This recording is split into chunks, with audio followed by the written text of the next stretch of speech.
Wagner, and I'm just waiting for it to go live everywhere. What are we doing here? Come on, get me live. Get me live. Let's go. Let's go.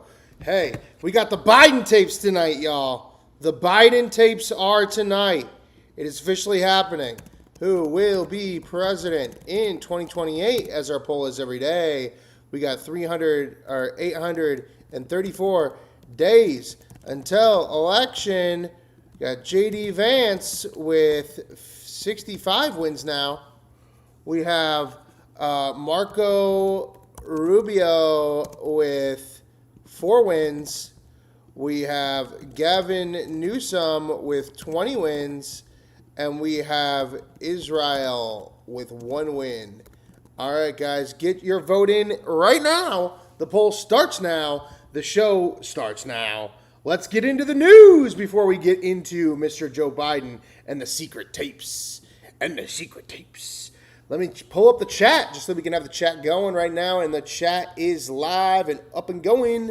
And here we are. Let's pull up the news and get it started. All right. With that said, Europe on alert after 2 suspect terror attack. A blockbuster DVD comeback as streaming prices soar beyond the melody you're hearing everywhere. Seattle shooting update. This is from the Associated Press. Seattle shooting update. Court documents say there are at least 3 shooters. Police now say there are at least 3 suspects involved in the shootout at a crowded food festival near Seattle's Space Needle over the weekend. One of them was among those killed in the violence. In a document filed in juvenile court in Seattle, where a 15-year-old arrested in the case waived his initial appearance Monday, police say they believe there were at least 3 shooters rather than 2, the 15-year-old, an acquaintance who died at the scene, and at least 1 other unknown suspect. Seattle police are still seeking the suspect in a shooting on Sunday night, the killing 3 people and injuring as many as 8, including a toddler. 2 hours ago, the midterm elections are now 99 days away. Here's all that you need to know. What you need to know. With fewer than 100 days until the election day, control of Congress is up for grabs. 18 House races and 4 Senate races remain true toss-ups. Democrats are favored to retake the House, while Republicans are favored to hold the Senate. According to the latest forecast from Decision Desk HQ, the same people that said Hillary Clinton won the election.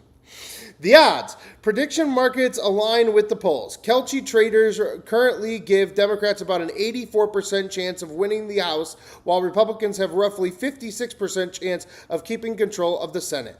As Republicans grapple with the re-escalating war with Iran and raising gas prices, Democrats face their own uphill battle headed into the midterms. Congressional Democrat approval ratings are near record lows, and DNC is roughly $2 million in debt, while the RNC holds nearly $130 million in cash. Wow. Kelce betting odds give Dems 84% chance of winning the House. Cook Political Report rates 18 House seats as toss-ups, with competitive contests in states like Arizona, California, and Pennsylvania. Contests of Senate seats that will determine party control. Senate races to watch, most likely to flip: North Carolina. Toss-ups, we got Michigan, Ohio, and Maine. The reachers, we got Georgia and Iowa. Another potential progressive win would be Minnesota. And the real maybe is Texas. For Democrats to take control of the U.S. Senate, they have to flip 4 seats currently held by Republicans. CNBC. Comey asked judge to dismiss Trump's seashell case, citing lack of true threat. Former FBI Director James Comey asked a federal judge Monday to dismiss his incitement of a charge of threatening to kill President Trump. Comey's lawyers said that the Instagram post from last year of seashells spelling out the number 8647 did not represent a true threat. They said the numeral phrase is a well-known political slogan that expresses opposition to the president. Comey's attorneys also said the photo he took of the seashells on a North Carolina beach is free speech that is protected by the First Amendment of the Constitution. If the case were to survive the legal challenges, it would go to trial in October. If it does go to trial in October, or if he does ever get released and they say that this is free speech, then yeah, at that point, you can start using 86 in the chat, guys. The case is the second time Comey has been indicted during the Trump's second term in the White House. A judge dismissed the first case in November after ruling that Lindsey Hooligan was unlawfully appointed as the U.S. attorney.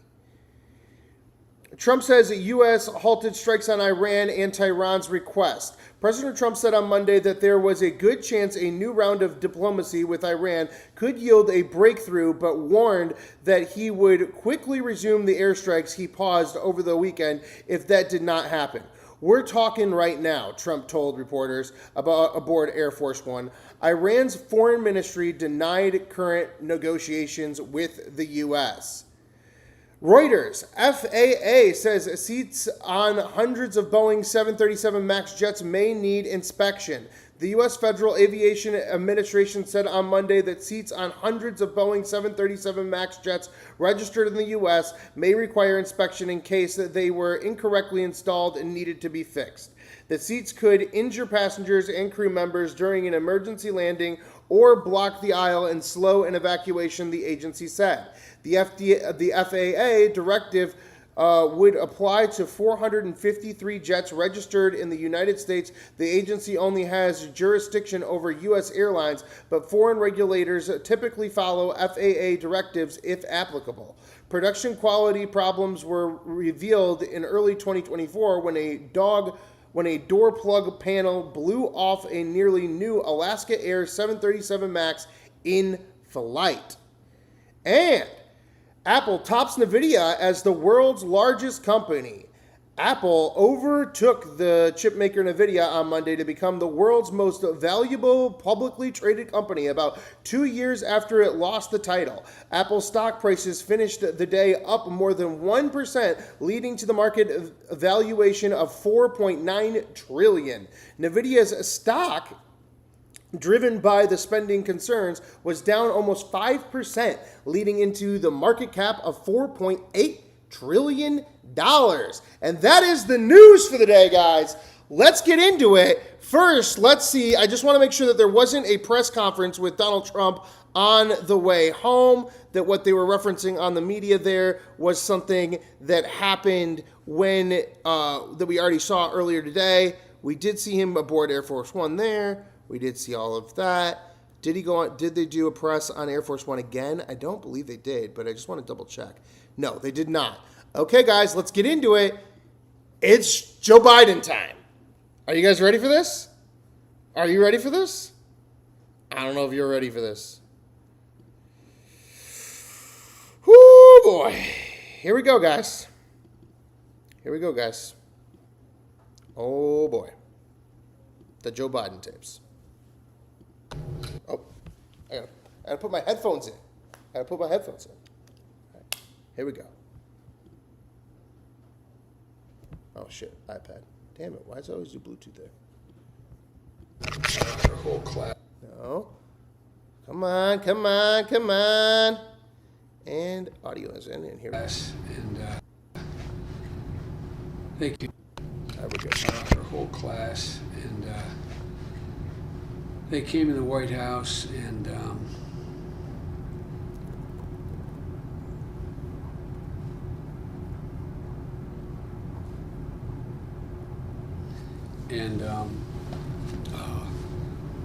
the president came down, I believe, and spent some time with them. And just like last year, at the end of the year. Appreciate you, just me and MPLS. Guys, when we're hearing these empty little moments, it's just that the audio tape is actually empty here, from what I'm understanding. I don't know why the tape did cut there, though. That's kind of weird. Okay, we aren't getting any audio, but it's... What's going on? 2 minutes, 3 minutes. I mean, Oh, okay, so there's like dead space here for like 3.5 minutes on the. I'm doing it from the actual file that I got from the oversight committee. Okay, here we go. Looks like it starts. There's a at 4 lot of minutes in. stuff going on at the same time in foreign policy. They said you didn't want to go into, but I have extensive notes right. Okay. over this period of And time. that's you actually have those here. Yeah, now there's a lot of other notes Yeah. too, but I mean, Okay. this is they didn't even know I have this. Okay. Because some of the stuff I'm not, going. So I go back, I have stuff on, 5. Here we go. I mean, it's like.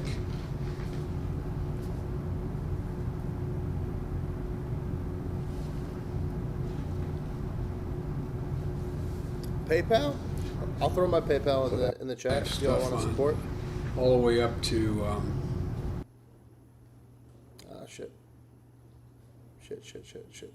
Shit. Hate this fucking shit. There we go. 519.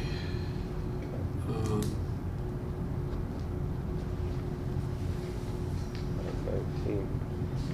So that would be May like, 19th. Then it skips in my notes to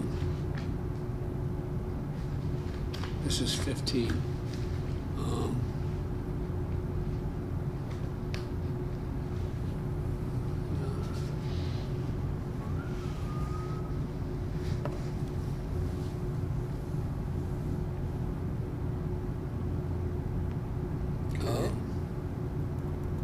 Is this a 616 big nothing ball? Is that was what's the going next on here? I wish I saw his face. yeah. What I'd like to do, maybe on the next visit, is maybe, go through that particular foreign policy stuff, because it strikes me that there were 3 big things going on. I think.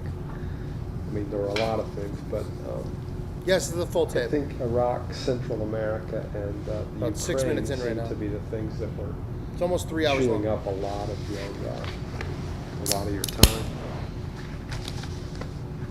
Yeah, because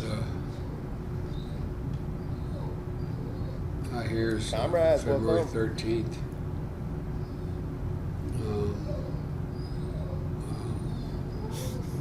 You can hear a whining dog in the background. February 11th situation. I think we can get a POTUS at lunch. I think we can get a deal. Turn that off. Just to understand the full context of what we're listening to tonight, guys, the Biden tapes released from the House Judiciary Oversight Committee today. I'm listening to the raw files right now. We are about 6 minutes in. We will listen to the whole thing. It's 2 hours and 46 minutes long.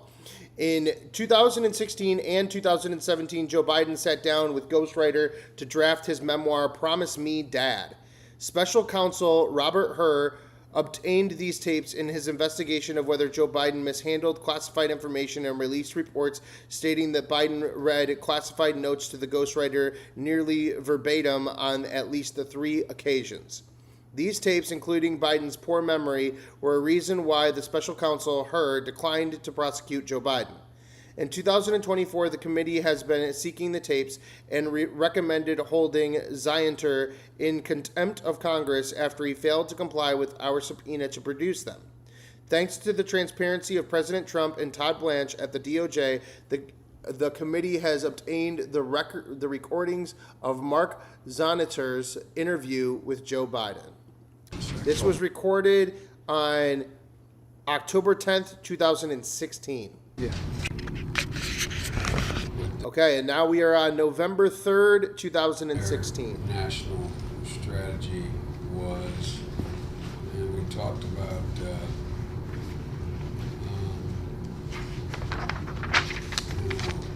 number of things. 2016, guys. Mosul Dam to Syria. But then on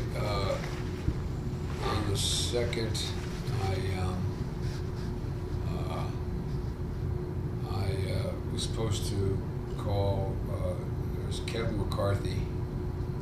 I was supposed to get in touch with him because this is after the 14th election and he won, they won.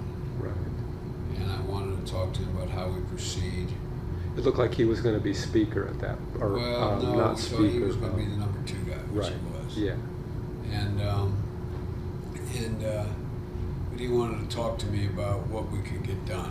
Where could we cooperate? He came over to the house. Then there was a Bono event that was supposed to come up in New York that he wanted me to speak at, but he had that bicycle accident. And remember, he was badly injured, Yeah. Bono. And so it got put off. And then I was working on energy infrastructure with the Department of Defense as well as with the Department of Energy, because we were putting together a program where how Okay, we went silent again. he needed me to spearhead with him. I think that was a redaction. 8 minutes in. Major initiative on rebuilding the energy infrastructure because it was so vulnerable. Because a lot of it was along the shoreline. A lot of it was we talked about there were several $1 billion worth of outages a year that cost consumers a lot, and how we could be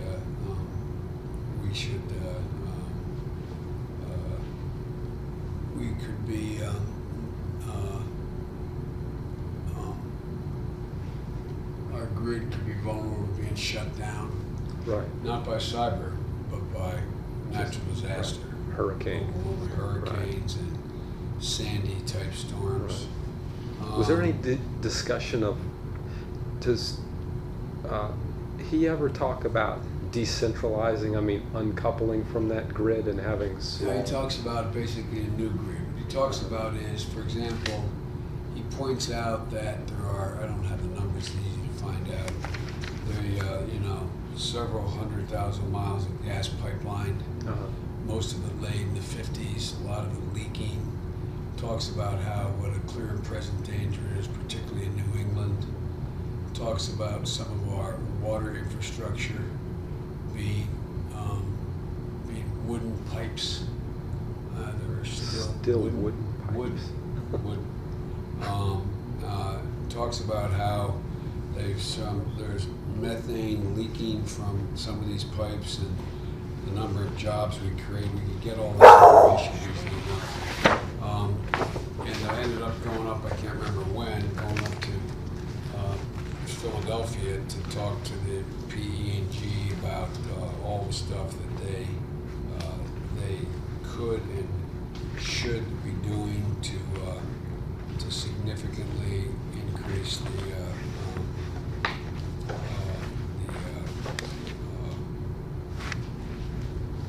safety of the system, and how many hundreds of thousands of jobs you can create, etc. And so I was the guy who was lead that effort for him, which we started to do. And I got the sense that the Secretary of Energy is a guy who was pretty optimistic about just what was going on with energy. Yeah, policy. no. And he talked about the great chances, and he thinks that I'm the only one who really understands it, and he needed me to be the face of this effort, which for the better part of that year that I was. We also talked about, at that same thing, we talked about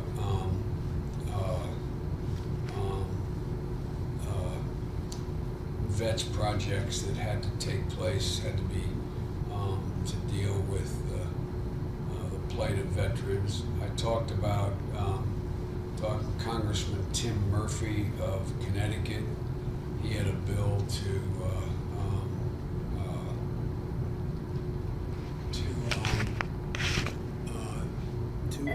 focus on mental health. Man, this is in 2016, guys. No, she's How not in here the yet. Let's fuck wait till did she they pull gets this in over here. on us? And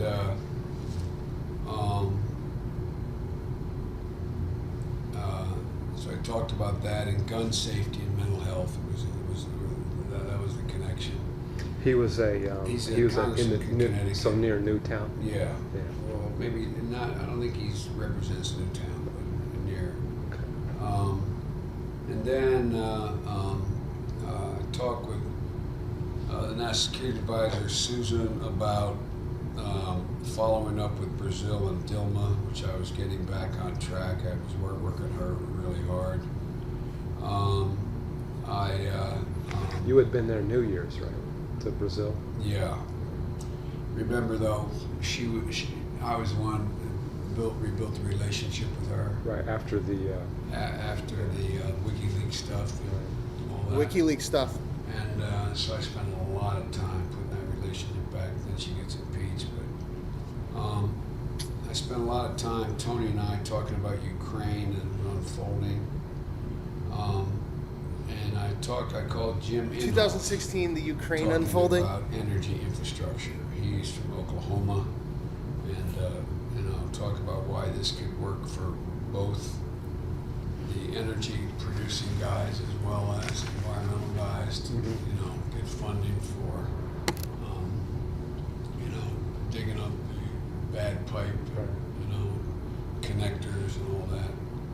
And then the Delaware River project is all about deepening the Delaware River, the Corps of Engineers. Mm-hmm. I was fighting to get money for that, so I called Carper, Coons, Carney, Senator Casey, and Bill, Bob Brady, Congressman. Mm-hmm.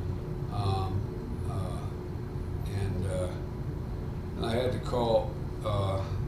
Everyone's welcome discussion.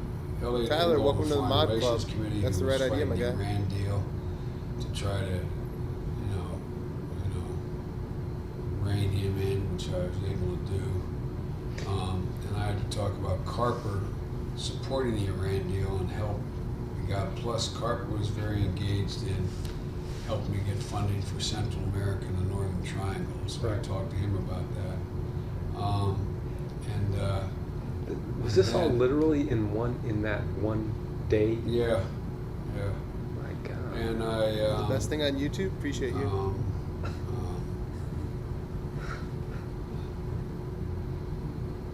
And then we had a very brief staff discussion about. Fuck, man. I called President Guys, this is in Rousseff 2016. Cyprus because to inquire about his health. Redacted. I think he was still in the hospital here in New York. He came to an operation, and I talked about the University of Delaware Biden Center, and what my Senate legacy was going to be as related to Delaware. That was already happening. That was it was an early discussion. I think it was already happening. And then with the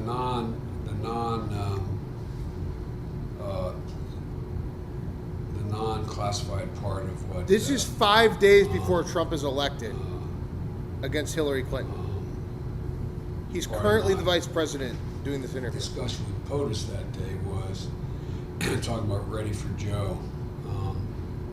I told him about he told me about this, there's bumper stickers and people beginning spontaneously to, And he had seen those? He had raised them. I don't know if he saw them or not, but he knew there was a spontaneous effort to try to draft Joe Biden.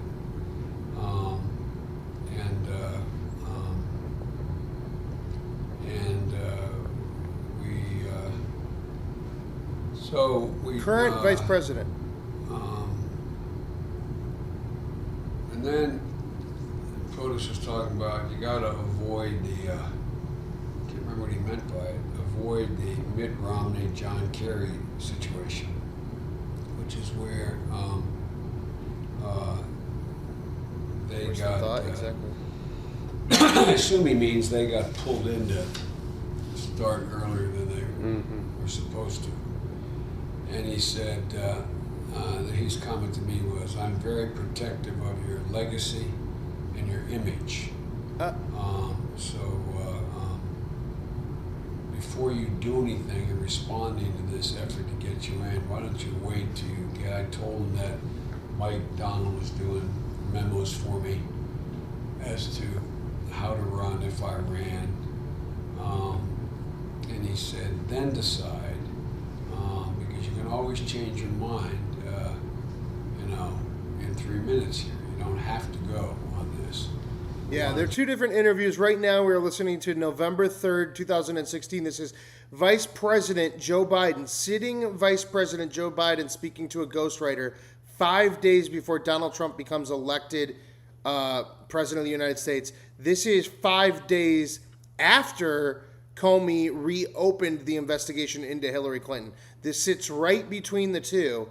Joe Biden leaked interview with ghostwriter Mark Zwonitzer. Why don't you wait till you get more hard-ass read about your chances? And he said, you ought to talk to Pluff, Seamus, and me. He said, I'll be blunt with you, and so are they. We'll tell you the truth based on what the numbers are. And he said that after that, if in a week,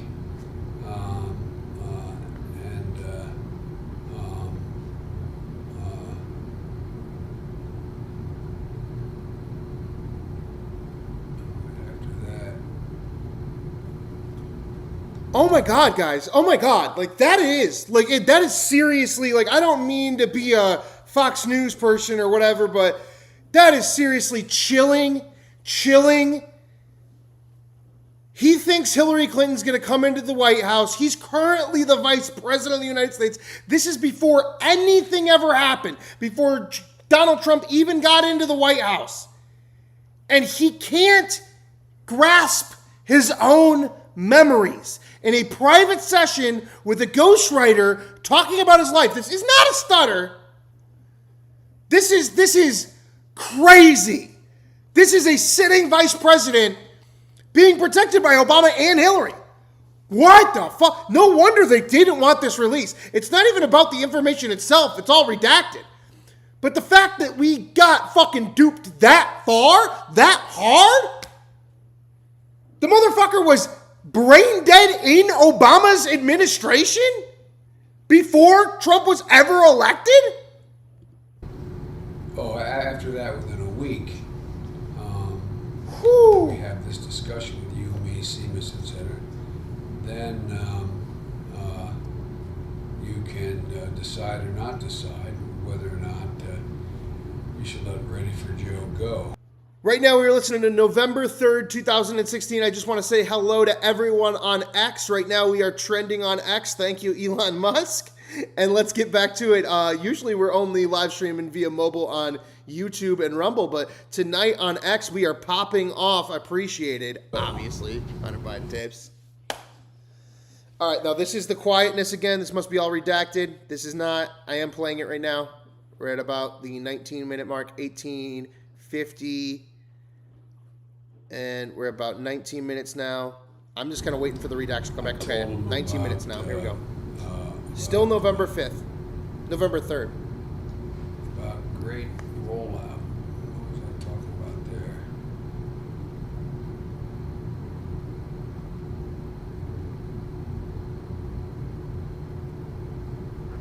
The blank space.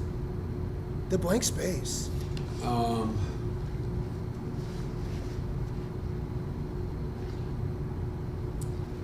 guess it must have been talking about the rollout of the State of the Union.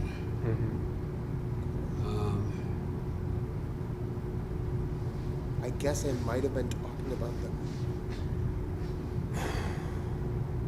Would this be sort of maybe like the agenda going forward in the next 2 years? He wonders how.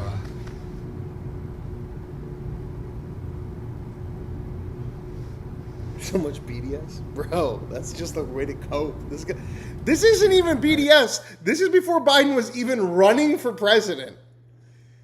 This is before Donald Trump was even elected to office. This is before Donald Trump. Don't call this BDS. Don't put your fucking Peter Thiel, CIA, PSYOP, weird ass shit in here. No. This is before Donald Trump even existed. Technically like 3 days before he was elected, but still, this is insane. This is sitting vice president unable in a private session to speak to his own ghostwriter about his own memories. I guess he was wondering how the Republicans were going to get out of. And you know what? That attorney general, that attorney that said that he couldn't prosecute Biden and that no jury would go for it, they're right. If I heard this, I would say incompetency. And you know that Biden's lawyers would immediately, like, preach to that. They go, oh, well, he's old and he's incompetent. Yeah. But also, he was currently vice president. The cuts on in the border and Coast Guard, how they're going to explain that. What are Republicans going to do? He talked about the hypocrisy. We both talked about the hypocrisy of the prayer breakfast. Because we had talked about that earlier. That was, it just happened, it was about to happen. He told me what he's going to do, what his plans are for going to do the last year. He wants to help the poor. He said, I don't know, these guys read the same Bible. I don't know what Bible they're reading.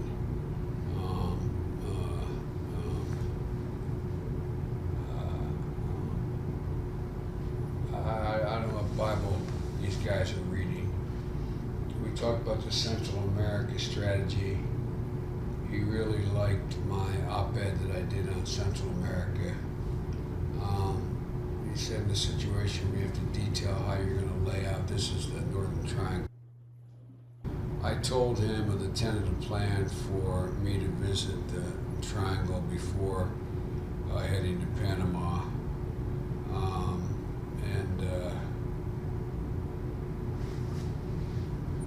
Ash's confirmation. Ash Carter's confirmation. We talked about that. Carter's confirmation?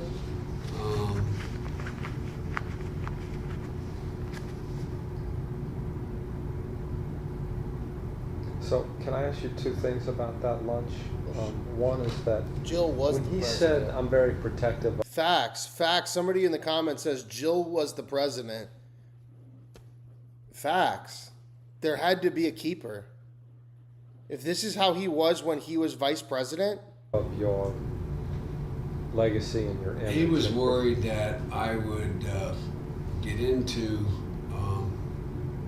I think it was all about him trying to talk me not running. Yeah. And he It was all about him worried trying to that tell me to if not I run. got started with this draft Biden thing, I let it get out of hand, couldn't go anywhere. It would tarnish my image, tarnish my legacy. And so he wanted to make it clear that he was, quote, very protective of my legacy, very protective of my image. Shadow government was running the US, until you have more data. Wait to see if you can really win this thing. Definitely now at this point. Don't get caught up in. That's why they wanted to release him. They wanted to show us. This idea of This is everybody crazy. wanting to draft you, and just make sure it's something that you can actually get done. Is it doable? And the fact is that he didn't think it was doable at that time. That I could actually go out and get the nomination. Was that your read at the time, or are you? That was my read at the time. Okay. And he probably at some point said, at a minimum, it would be a really uphill battle. Right. And she's already really well organized. No, Biden did go through brain surgery, and apparently, like, he made a full recovery. but it seems like right now, like he's going in and out of it. Because sometimes he seems like just a very coherent old guy talking to the writer. And then other times he's like wandering in his own memories, and it's not like he's trying to find the thought. It's like he's getting lost in them. He's talking about the Jimmy Carter, like, fucking inauguration, and then he's talking about running for president. Like, these are things that are 10, 20, 30 years apart. I think 15, no, almost 20 years apart within, like, the same sentence. So,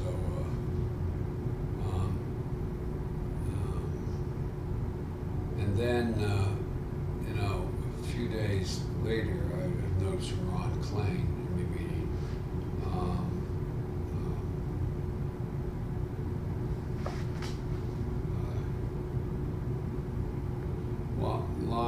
He said, Ron was pushing this is that you really should decide. You need a group to put together to hold the terrain you have, and you have to develop a narrative as to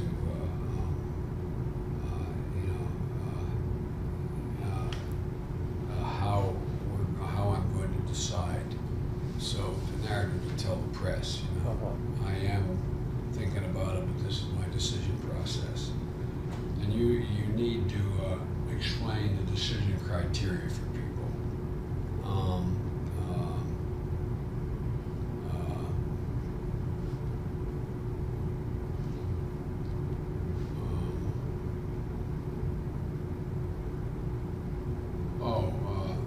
What you don't want to do is you don't want to. Can't remember already. You don't want to go the Marion Cuomo route of constantly. Hamlet. The Hamlet piece. What you gotta. You got to say, here are the things that I believe in. You got to make sure that I'm always up and positive. No burning desire to run. This is a personal decision. I won't make it before May or June. This is what we talked about. It's not like I have a burning desire to run. And he said, you got to make it your choice. How I'll make the choice, what will trigger the choice, and when I'll make the choice. Okay, I'm just going to break in on this. I just want you guys to understand what he's talking about. He's talking about Hamlet during his time as vice president. They usually refer to a specific line he was quoting. In July of 2010, a eulogy from late Senator Robert C. Byrd. The exact quote Biden referenced is from Hamlet, Act 1, Scene 2. He was a man, take him for all in all, I shall not look upon his like again. The story behind the quote. During the memorial service, Vice President Biden shared a lighthearted story about how well-read and meticulous Senator Byrd was. Biden joked that whenever he tried to casually quote Shakespeare on the Senate floor, Byrd would instantly correct his accuracy and cite the exact act and scene. Biden ended his eulogy by playfully mimicking Byrd's habit, citing the exact origins of the quote, Hamlet, Act 1, Scene 2, before telling the late senator, Mr. Leader, we're not going to look upon your like again. It became one of Biden's favorite literary ways to honor respecting colleagues. He later used the exact same Hamlet quote when eulogizing Representative John Dingell in 2019. In 2015, Hamlet media narrative. That's it. Yep. So it's his favorite quote to use, and it's like kind of like the ice cream shit. It's these political savvy. That's just. Oh, he said. Fuck. Auto pen's real, bro. My decision to run or not run doesn't have to do with the field. I'm not out testing a message. Remember, she was testing messages. Right. Avoid the whole idea of looking like you're testing.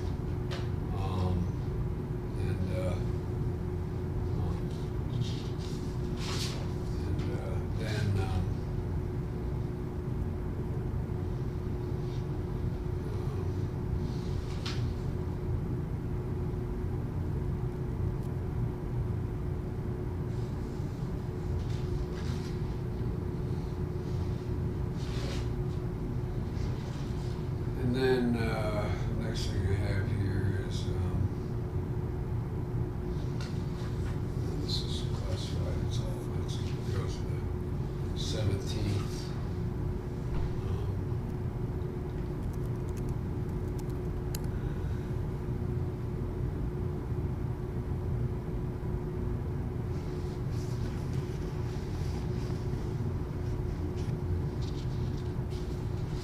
skimming through some notes right now.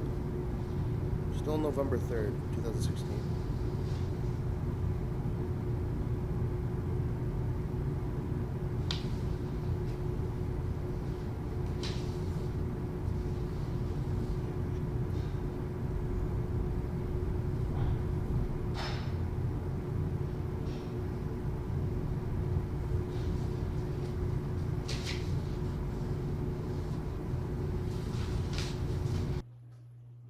Okay, I think we're in redaction right now. We're 18 minutes. Going back November 3rd, still 2016.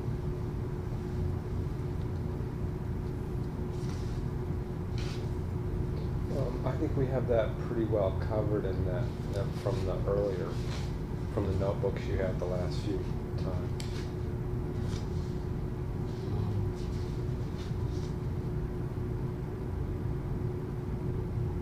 Was Spent a lot of time this month on Ukraine, in Brazil, and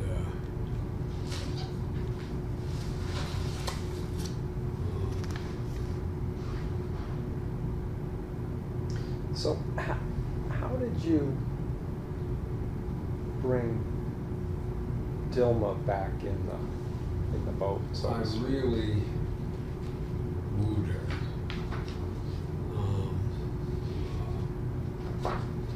And I spent a lot of time talking to her. I spent a lot of time convincing her that it was in U.S. interest to have a relationship with them. She used the phrase in a press conference that Vice President Biden is seductive. I remember reading We're not married yet, but he is seductive. I got her to believe that we weren't deliberately, Talking about, he's currently talking about smoozing the diplomat Brazilian President Dilma Rousseff. That's what they're talking about right now. The Biden is able to do it.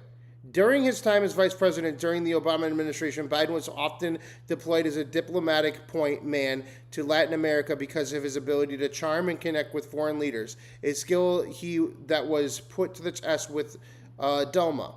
Here is the story behind the interaction with the Brazilian leader, the seductive vice president. In May 2013, Biden traveled to Brazil to build a relationship with the president, a left-leaning leader who was initially skeptical of the U.S. Biden immediately broke his ice when he met her spokesman, Thomas Turman, and realized the man was the nephew of Wes Beltmus, Biden's former chief of staff, speechwriter from the 1970s. Biden was visibly thrilled, and this personal connection immediately warmed the room. The two leaders hit it off so well that after the meeting, Rousseff, reportedly the president of Brazil, which he's referring to in the tapes as Dilma reportedly marveled to her aides that man could sell the icebox in Canada. A year later, just before the 2014 World Cup, Dilma publicly joked at the dinner that she had congratulated Barack Obama on having such a seductive vice president. When the reports asked Biden about the comment, she playfully added, "We have not yet married, but we're dating." Biden's intense schmoozing and personal groundwork ended up being highly necessary.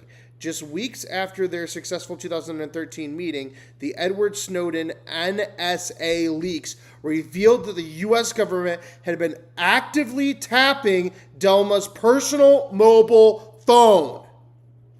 So he was sent over to Brazil to schmooze someone because fucking Edward Snowden, that Obama arrested, but we don't arrest journalists here, or prosecuted, try to arrest. And he was sent over to Brazil to schmooze her. And again, like, how is he schmoozing her? Because they were tapping her phone. And it was going to get exposed from Edward Snowden. We weren't listening to all her conversations. And Reading is hard. She had to understand. Biden does a worse job than me still, It was though. not in her interest at all to cut ties with us, and that I talked to her about how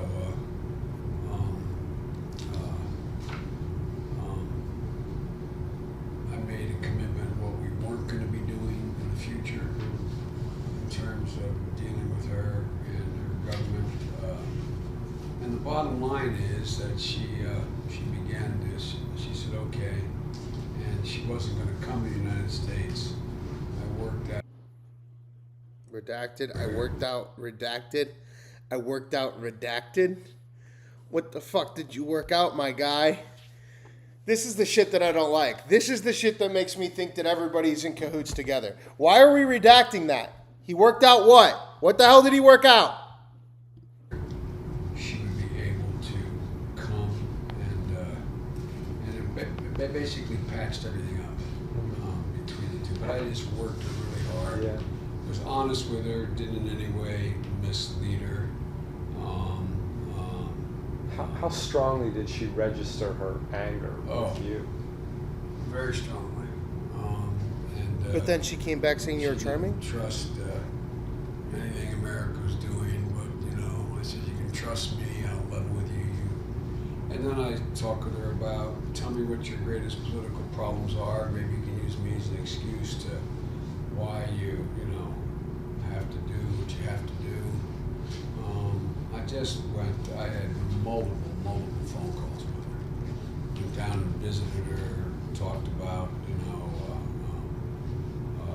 how we could work together, how we could help. So it took months, but I really worked the relationship on a personal basis.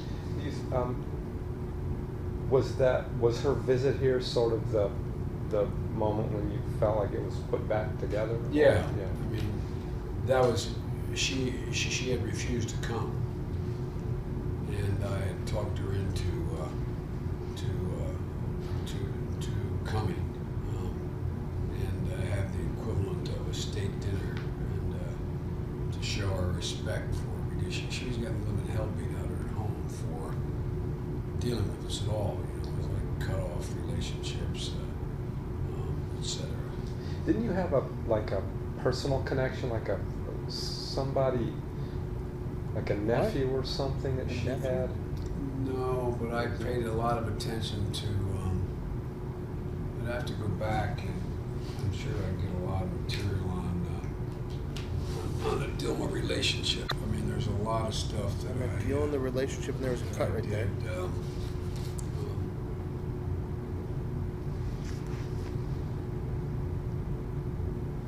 What?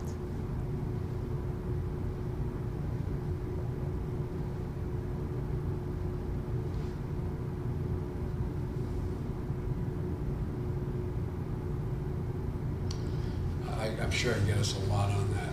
Okay.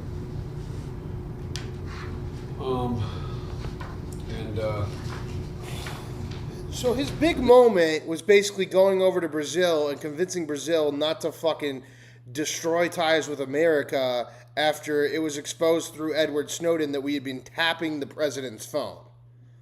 And she was really pissed off, and she didn't want that to happen. And this writer is sitting in a private room with Joe Biden going, did you know somebody? Didn't you have a nephew or something? No, I don't know. How the fuck did you do this, Joe Biden? What did you give the president of Brazil so that they were okay with the fact that you had been tapping their phones? And then, and wanted to call you a charming individual, like a seductive, is what you said? Joe Biden's quite seductive? The fuck is that? On Ukraine, as well as the Northern Triangle.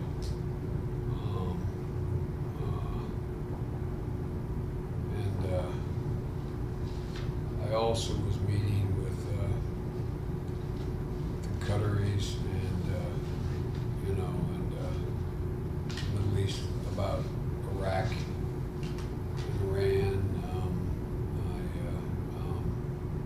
Abadi really needed help at this point, didn't he? Yeah.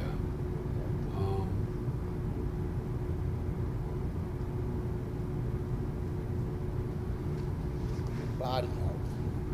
Let's get a little bit of that.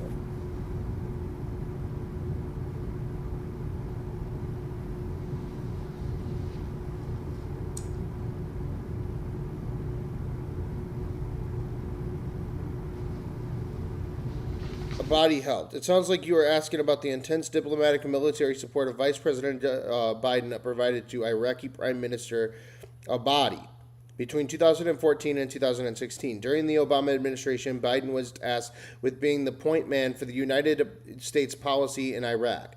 When Abadi took office in late 2014, ISIS was sweeping across the country and capturing major cities like Mosul.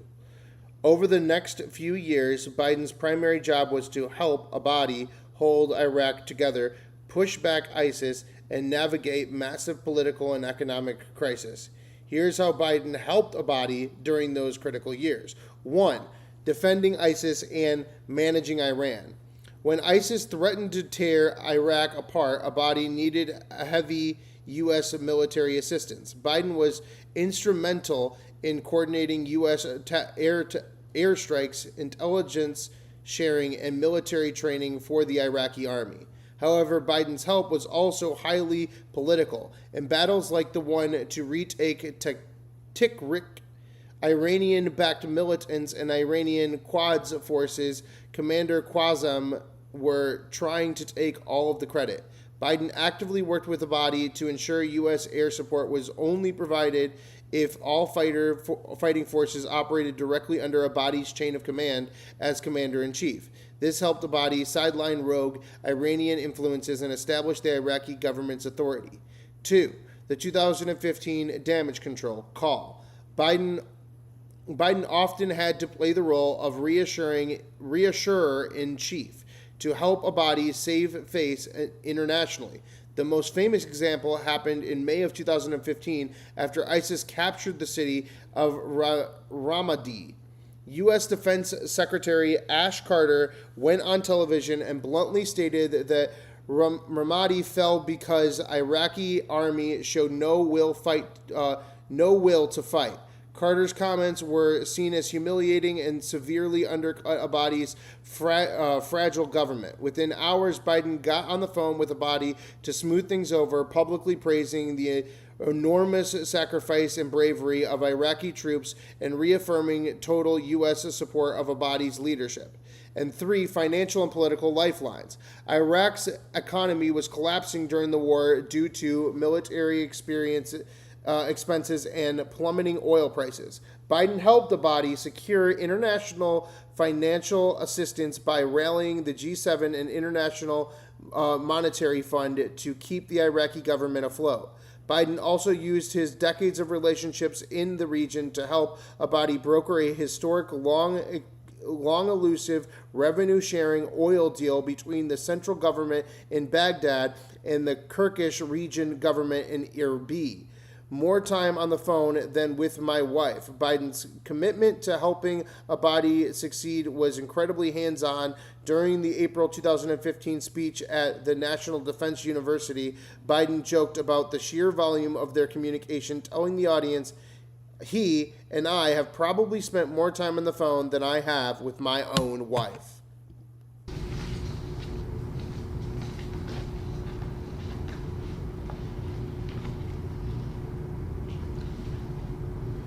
This was the time when I was making the case to the whole administration that instability coming out of the Arab Spring was not going to go away anytime soon.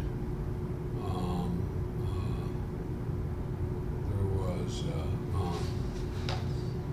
a real lack of opportunity. I argued the state media in the region was hurting us, the Sunni and Shia refusal to adjust, and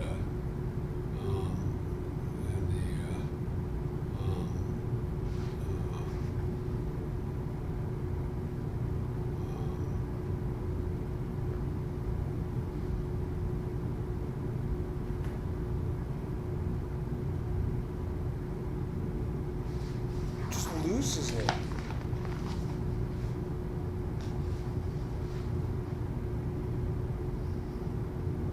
Like, what the fuck? Can you imagine?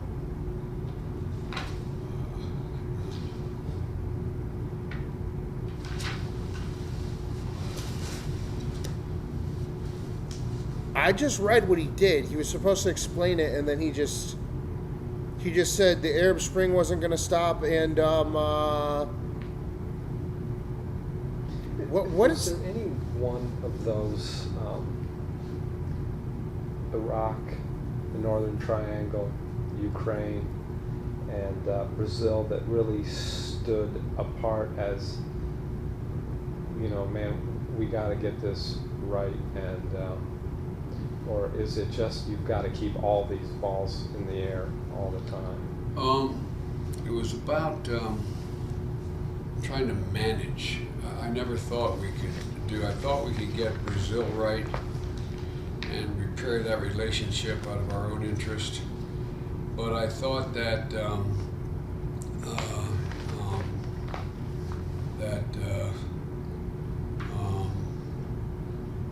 was.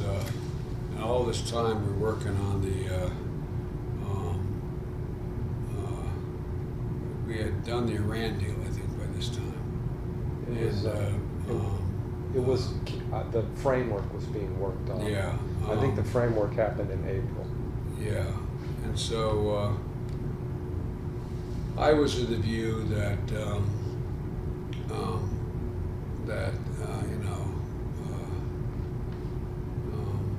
I was in the view that,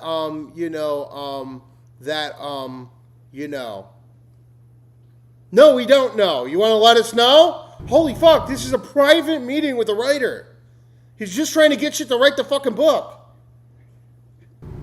He's vice president.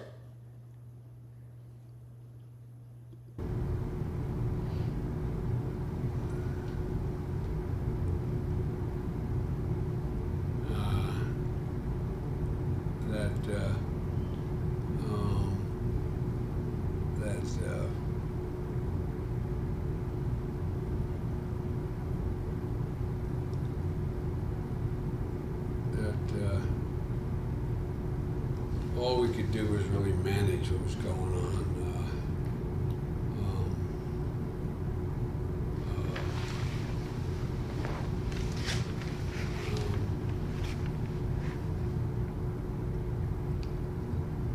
I was making the case that Nusra was a terrorist organization at the time, and the argument was, were they or weren't they?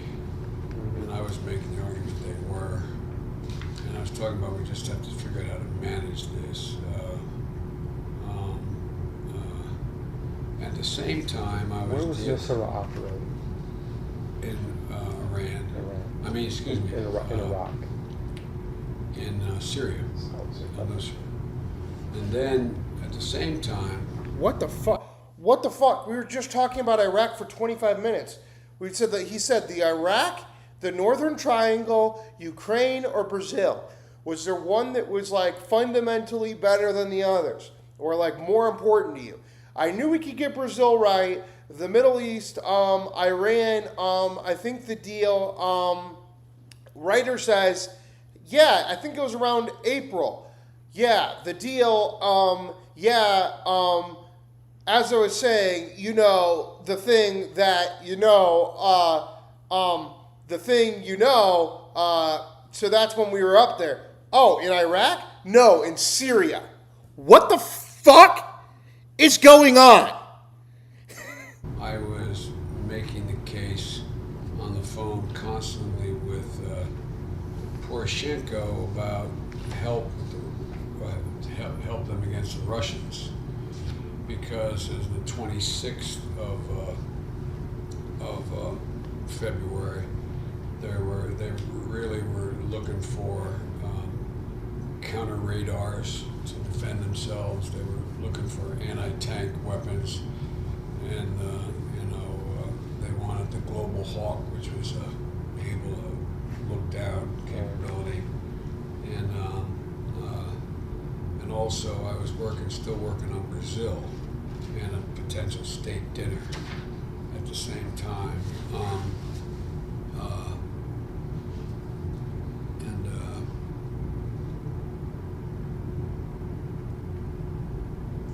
Were you kind of a lonely voice on Ukraine at this point in the administration? I've been the lonely voice the whole fucking time.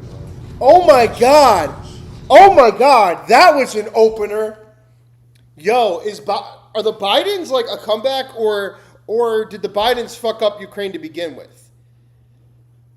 Because that was the first time Joe Biden has been legitimate in this entire interview. We're 40 minutes in, and he comes awake immediately. Immediately. When they ask about Ukraine, he goes, I was the only fucking one. I was the only motherfucker. You can tell he's pissed off that there was no money or any negotiations or ability to ramp up and defend Ukraine. That's what this motherfucker wanted to do. And what did he do when he got in the White House? He pulled us out of Afghanistan and he went right into Ukraine as heavy as he could. Making the case. I kept making the case. We pay now or pay later. Yeah. We either help them now or it's going to get much, much worse later. And what will fall will happen. Also, during this period, I think this is when Schultz was trying to get me to run. Howard Schultz was calling me. And I got a call from Joe Donnelly that he wanted me to call. Let's take a break for a second, guys. Let's just get a little bit of news in here real quick. We got a little bit of extra news going on right now. Let's check it out. 51 minutes ago, Ohio congressman faces domestic abuse allegations. Domestic abuse allegations against Republican Rep. Max Miller, Ohio 7th District, made by his ex-wife and a former girlfriend have become a key issue in his re-election race. A Democratic-aligned super PAC, the Battleground Alliance, is now running 100,000 robocalls across the Northeast Ohio district, reminding voters of the claims of abuse. Miller, 37, has repeatedly denied all claims. What you need to know. Rep. Max Miller, Republican of Ohio, is facing domestic abuse allegations for two women, his ex-wife and former girlfriend. They have become a key issues in his House re-election race. A Democratic-aligned super PAC is now running 100,000 robocalls across the Northeast Ohio district, reminding voters of the claim. Miller, 37, has denied all allegations and has sued both women for defamation, accusing his ex-wife of trying to sabotage his career. The allegations were public through 2,000-plus pages of court and police records from Miller's divorce and custody fight with ex-wife Melanie Marano, daughter of Senator Bernie Marano, Republican of Ohio. The race is now tightening.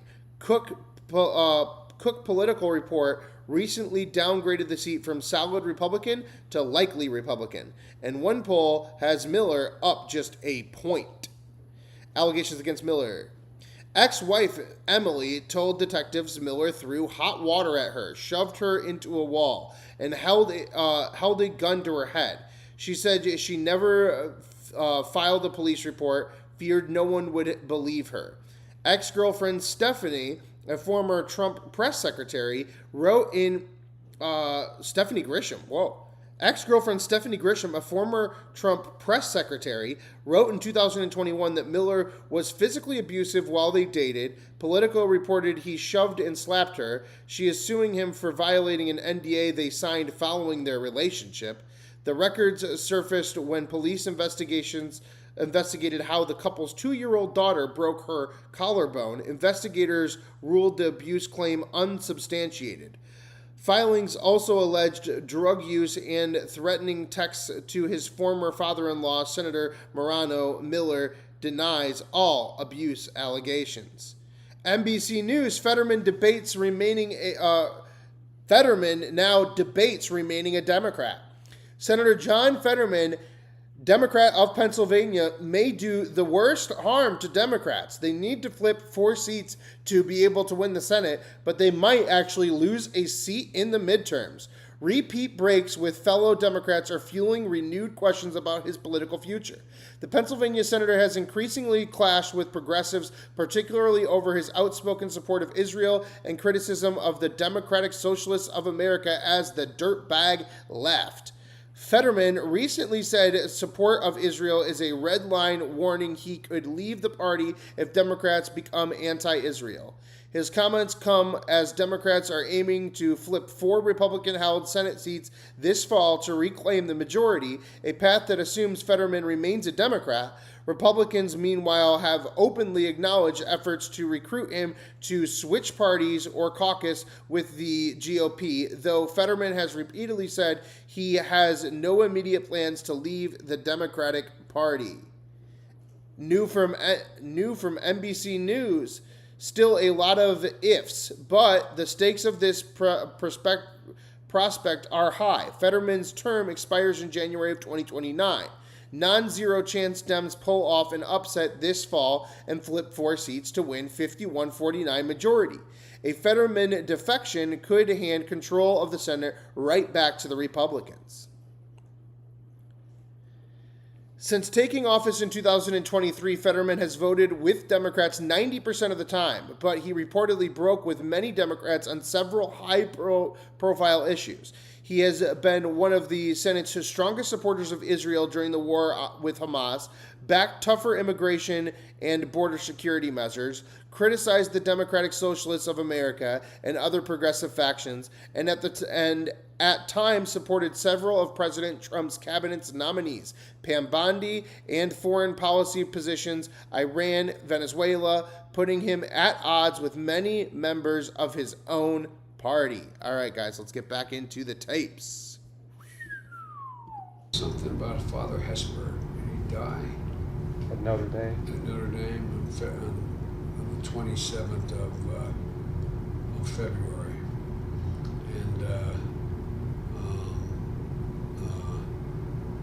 And I was meeting with Bill Bradley, who was talking about me wanted me to run. And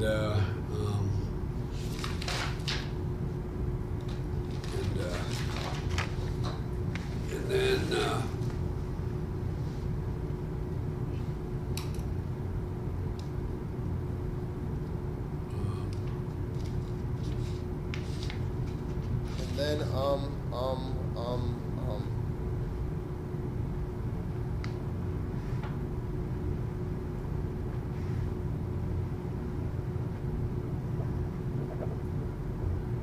And when people like Schultz and Bradley are calling, you can't tell them what's going on in your life.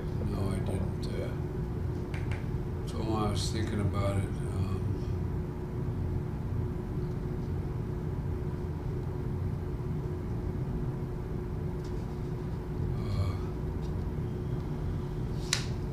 And in the Central America piece, I was pushing for civil service reform and professionalize the police force. Talking about the need to get in light manufacturing and tourism. Talked about in Honduras about the gas pipeline needs to be completed. The use of military forces for police force had to transition to police power.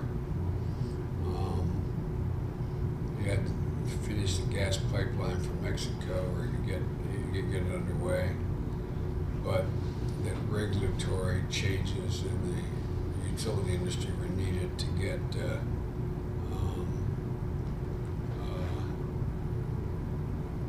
When he's talking about Schultz and Bradley not able to tell them things, Ukraine's military aide, Schultz and the Bradleys, related to foreign policy of the military. It might be a mix-up involving German Chancellor Olaf Schultz, President Biden, and the M2 Bradley fighting vehicle. The context: in early 2023, Biden and Schultz closely coordinated the delivery of American Bradley vehicles in German.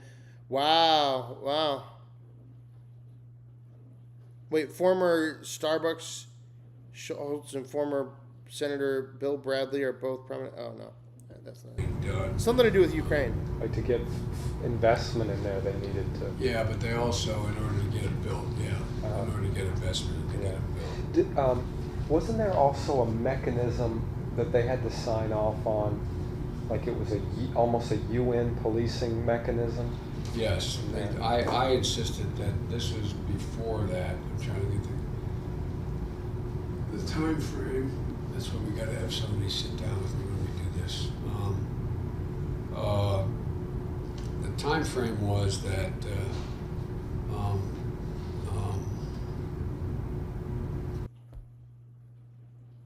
Bro. All right, we're in redacted time right now. Redacted time. we can organize our effort. Had to be transparency.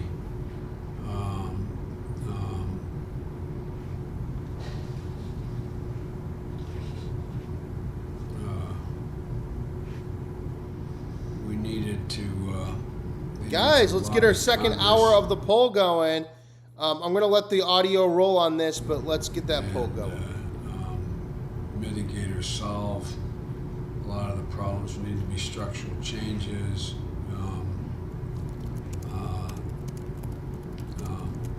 It wasn't just about giving the money. We had to. It was required know-how, technical assistance, educational assistance, and bureaucratic. You had to build bureaucracies,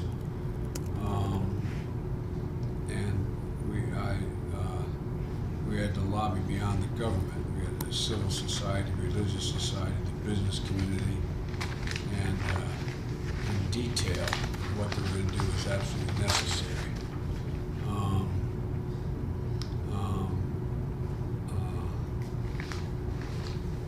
This must have been. Was I down in? Okay, we're in redacted time again. Back out. I may have been down. Redacted time again. I have March 2, I think you were going to Guatemala City. Yeah, so I was down in, these were compliments, these were comments I made Okay. in Guatemala City Okay. to the leaders of the Northern Triangle. That was,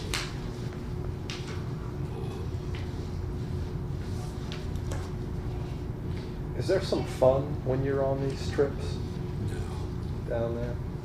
Is there some No, fun when you're on the never. streets? Yeah. No, never. What? Really?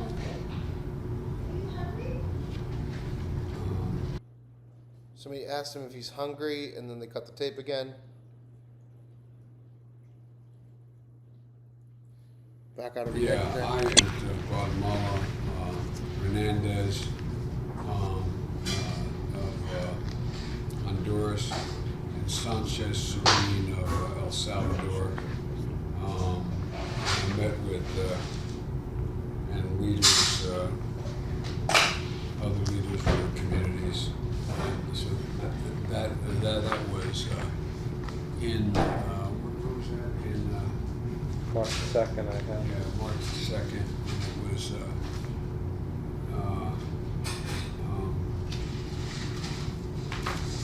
back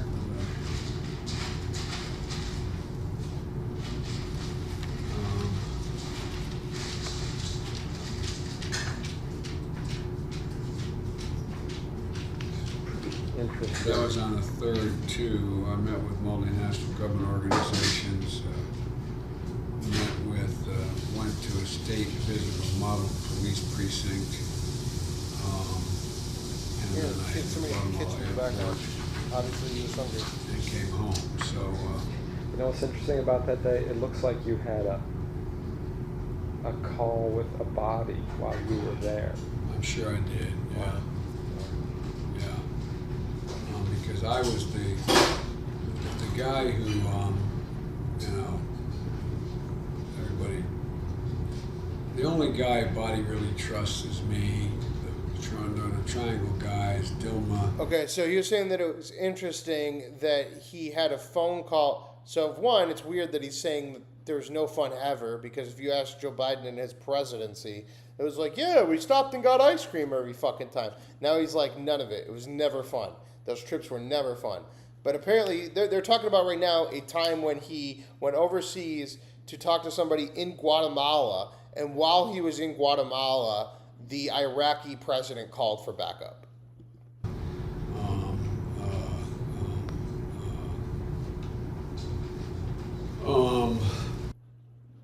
As Redacted. Yeah, Poroshenko, Poroshenko.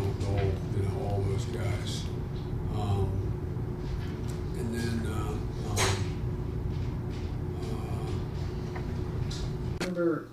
remember having a series of debates. Okay. With, Now we're in February 6th, 2017. So now Donald Trump has been president for 3 months.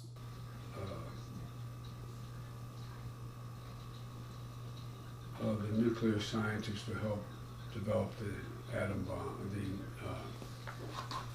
the hydrogen bomb, Professor Heller. And so during the debate on arms control, I agreed to do a series of 5 debates with them around the country.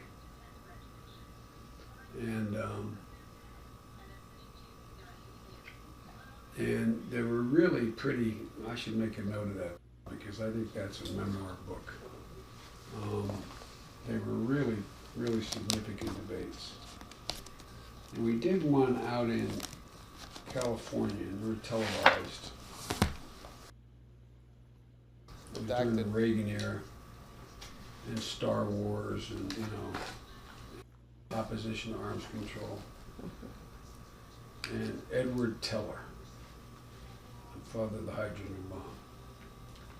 He was a Hungarian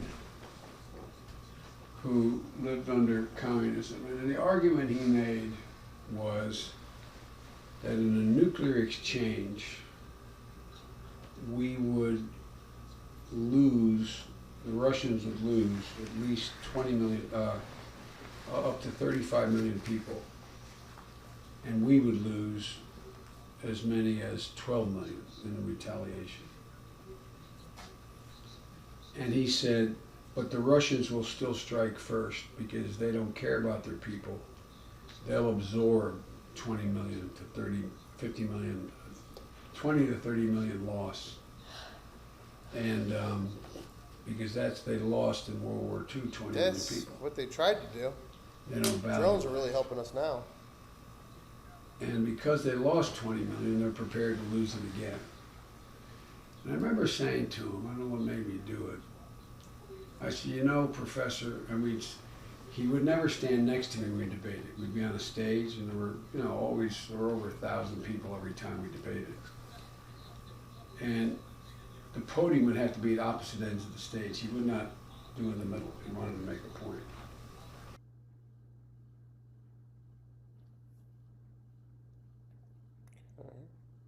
Redacted again. Just waiting for the redaction to come back out. We are listening to the Biden tapes, and this is February 16th, 2 days after Valentine's Day, 2017. We're about 3 months into the Trump presidency. This is a deep redaction. Troops to Iraq. Relative troops to Iraq. I early on. Right there, here we go. It's coming up now.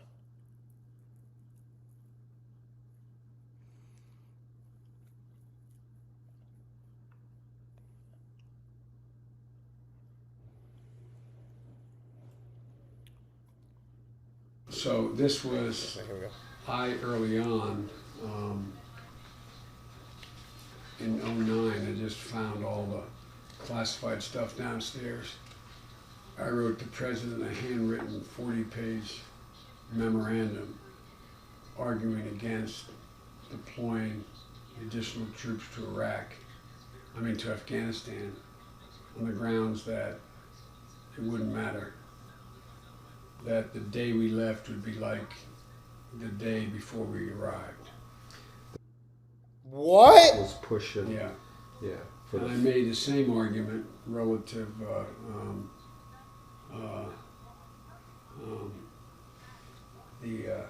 You know, the more that I listen to this, the more that I think maybe this actually makes the opposite argument.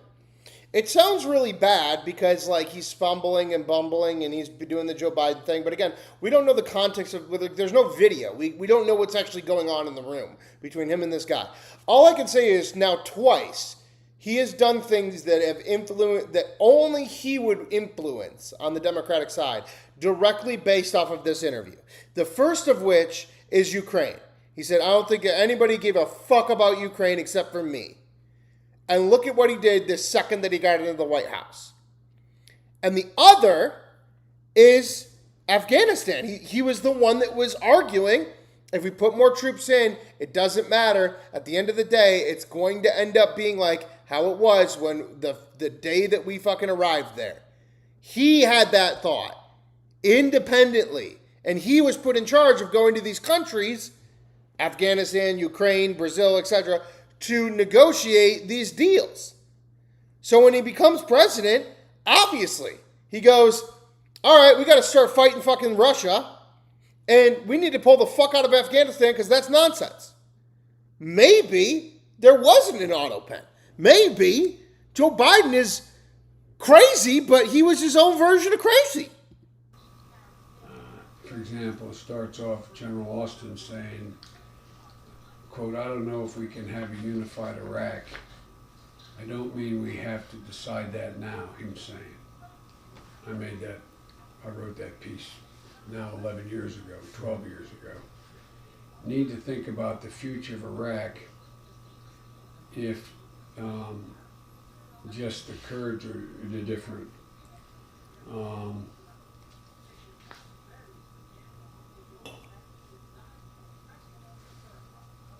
How do we get after? What made me want to start this channel? I was an ex-Daily Show, The President Show, and Dana Bash production assistant. I worked in Hollywood for 15 years. I've made feature films. You can go search me, Alex R. Wagner. Go watch my movies. Christmas in Florida on Amazon Prime, the only Christmas movie that ends with January 6th. But yeah, eventually after COVID, after basically the entire fall of Hollywood, I realized through Curry Barker and others that you got to do your own thing. You got to find your own way.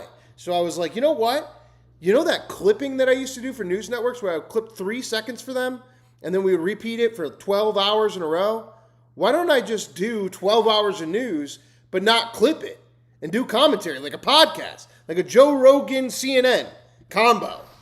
The people's original Let's go. directive is different than Iraq. Anyway, We're in hour 2 now of Joe I have Biden's this secret tape very interview. profound meeting within, at least within 5 days after that diary entry. Because we're making the decision, what do we do? Do we double down in Iraq?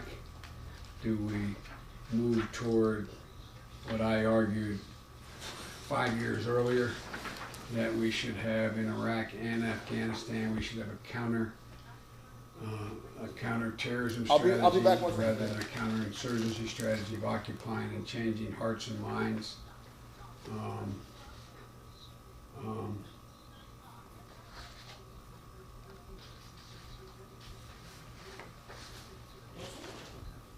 I wrote,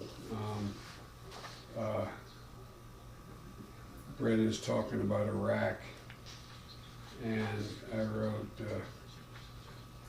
John said, that's what Biden said. What? Who was saying? John? You said John Brennan. Brennan, CIA. Yeah. Yeah.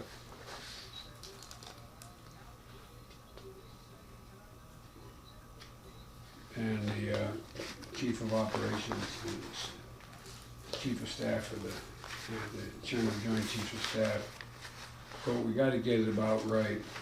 Iraq's historic conflict is a historic conflict that will take a long, long time to sort out. We must keep Daesh, or that's what the Arabs call it, ISIS, in perspective.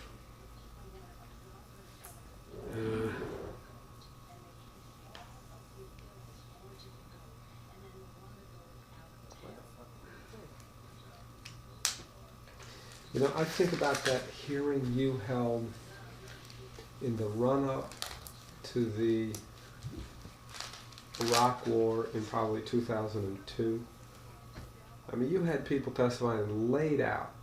We're talking about 15 years. Everything that's come to pass was there for everybody to see.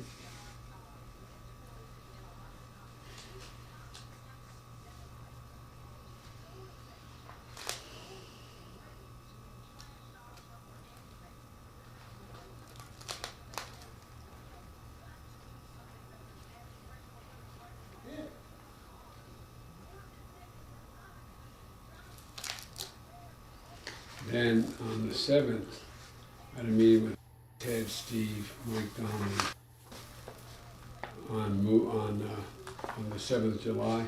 Mm-hmm. Consensus is it's no longer a question about is the race doable. It is.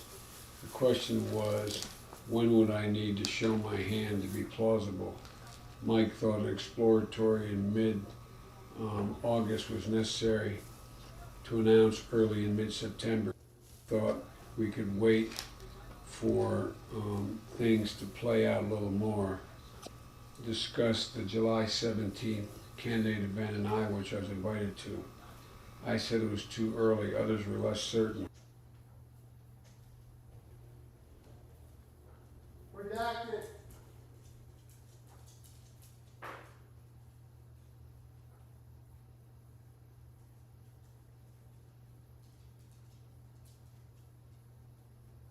Got a redaction, goddamn, bro. GOP Oversight Committee did not do their job on this at all. What the fuck? What's the point of all this empty space? It's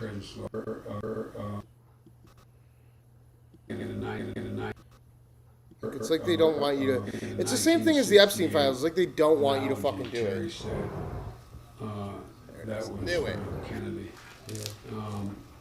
And it's They don't want us to listen. and lots of interest in Iowa, while there is some enthusiasm for and there's a question whether there's enthusiasm for Hillary there or anywhere for that matter.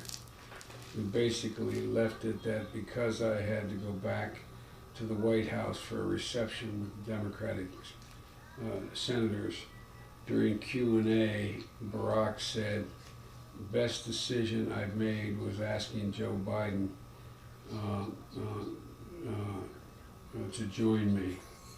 Several of the senators stood up and gave a standing ovation.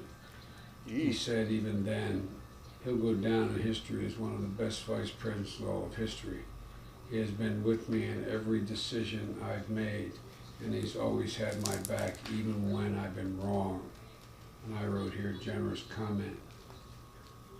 Then on the 8th of July. That was on the 7th of July That was the 7th of July. reception happened? Yeah. Okay. And then on the 8th of July, Steve, Mike, and Ted. Mike said, clean announcement,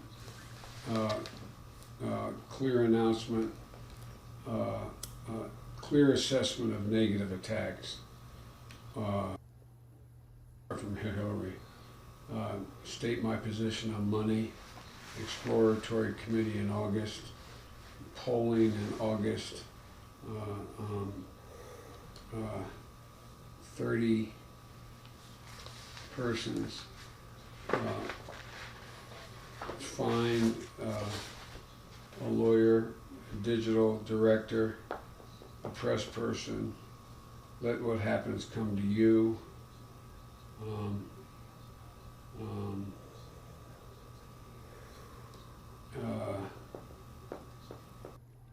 It's hard to even distinguish what's going on, and I think that that's the whole point.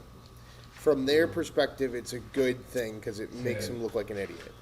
Not a draft. But it's kind of but there's just. an opening. But there are some There interesting be- parts to it. Like, why is he What so are the confused? negatives of timing? Why is he sounding like this? He's the vice president. Opposed to Ron Klain. You lose. A sitting vice president, not like in 2008. No. Oh, if you lose, you lose. As a sitting vice president, it's not like in 08, meaning that, when I lost the nomination, everybody, he said, there's no romantic dignity in losing. Understand that if you lose, it'll be a big loss. There is an end point to mourning, classic Ron Klain, just, like the neurosurgeon.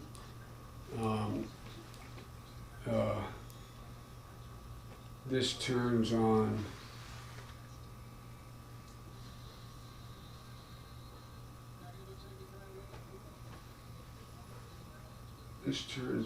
to think about it. One and only exercise is write your announcement speech now. The theory of your candidacy. I'm running for this reason and I'm willing to lose for this reason. If you can't write a good announcement speech, you shouldn't run. And then on the 10th, Steve,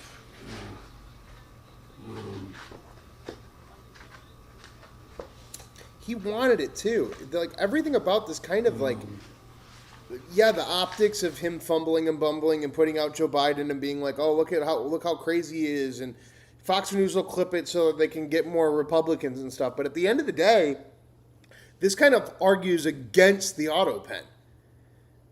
This Joe Biden was in charge of Joe Biden. That's what I'm getting now. He said there is some momentum. You have to provide Double tap, hit that like, subscribe. Appreciate you, Timothy. your case versus theirs. They need some reassurance. If it shows promise, go to POTUS and ask for his support.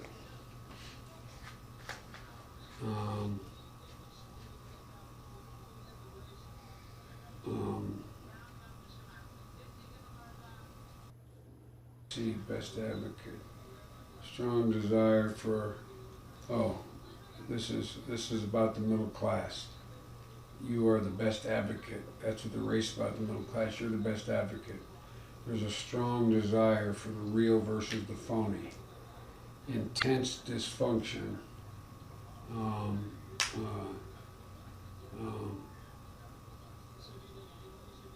There's intense dissatisfaction with tying it to money. Like, they kept saying we can't run because of the money. It's candidate performance. Claim to a record. Claim to a record in the party that they're not claiming to. Closest to the president, be his best defender.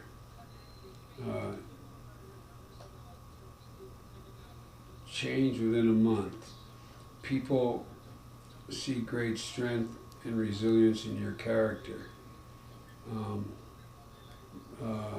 Least appreciated as All right, he's slowing me down. We're hour and 10 in. Let's take a second. Let's go get some Joe Biden retrospective for a second. Just give ourselves a little bit of a breather as we get through this whole thing. But we will get through the rest of it. But let's get some Joe Biden presidency retrospective, okay? Let's do that. Because that just seems like I need a break from that. That was so intense. Biden's approval rating steadily tanked. Here we go. Some Indian guy supporting Joe Biden. As Joe Biden's presidency comes to an end, after withdrawing from the upcoming November elections, Now is a good time to reflect on his term and look at the good, the bad, and the ugly.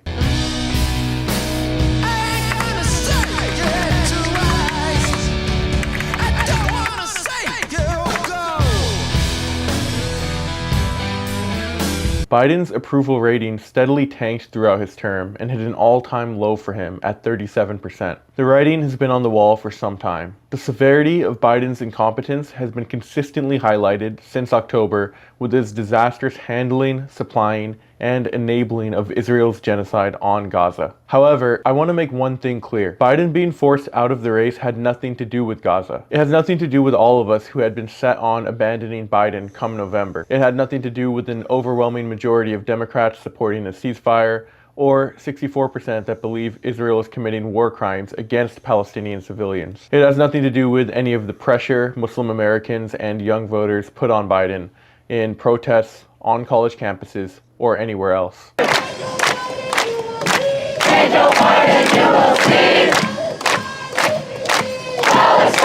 will be free! Biden,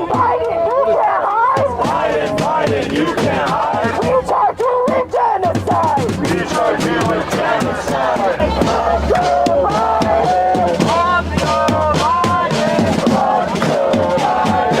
After the infamous debate with Trump, Biden's own party turned on him and Okay, this is even more boring. Let's just get back to it. Let's get the through least it. appreciated aspect Oh, about the president. He was a truly decent guy. He had the ability to be a unifier, a reassuring skill. Hillary is divisive. Hillary's divisive. And Bernie is too angry. Ooh. You've been brought into focus is the depth of your character, the understanding just how tough life can be, and your connection to those people. Steve, lay out a big, bold picture of what we can do for the country in the future. Mike, Hillary Clinton, incapable of being forthright, tied to Wall Street, fundamentals,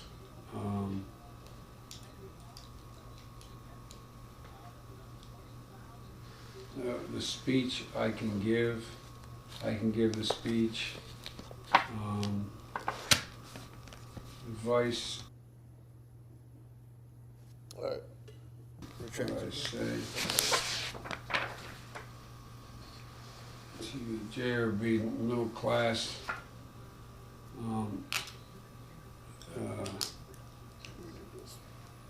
is being out of shape. We're the richest country. The richest people in the country can't buy this election. Nearly 8 years ago, we went to work. We did it together now. The best decision ever made was to join him. Brought the country back. Guys, we probably are gonna get some drop off now at this point, starting late into the night. We're almost at 11 p.m. Central Time at this point. We're almost midnight East Coast. So I just want to let everybody know when our next show is and give you guys a little bit of an update for tomorrow, real quick, and then we can get right back into this. I'm gonna try to get as much of this as I can. If we get a full drop off, we'll shut it off, obviously. But if not, we'll stay with you and we'll have you guys listen to the rest of this.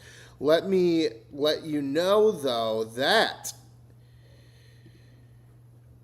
tomorrow, okay?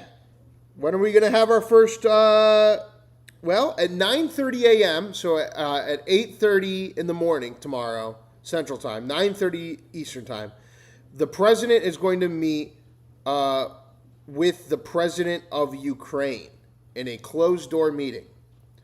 Then at 11 a.m., the president is meeting with Prime Minister of Israel, and we will be live then. So we will probably be live around like 10:45 a.m. tomorrow, because tomorrow is Netanyahu Day. But what's interesting is an hour before that, he's going to be meeting with Zelensky in a closed-door meeting. No press involved in that. Closed to the entire press. And then 2 p.m., we're going to have our second live stream of the night tomorrow, because at 2 p.m., the president will, which will be 1 p.m. Central Time, 2 p.m. Eastern Time, The president attends the funeral of Lindsey Graham. We will have the funeral of Lindsey Graham tomorrow afternoon. So tomorrow morning will be Netanyahu, and then tomorrow afternoon will be the funeral of Lindsey Graham. And then we might, I don't know what this is yet, but it says the president participates in a tele rally. It says it's closed off to the press, though. So I don't know if that's going to be like a fundraising event that's private, or if that's actually going to be something that we can jump in on and it's just not something that the press is involved in. But we will get you at least 2 more episodes tomorrow. And let's get back into it. The secret tapes of Joe Biden.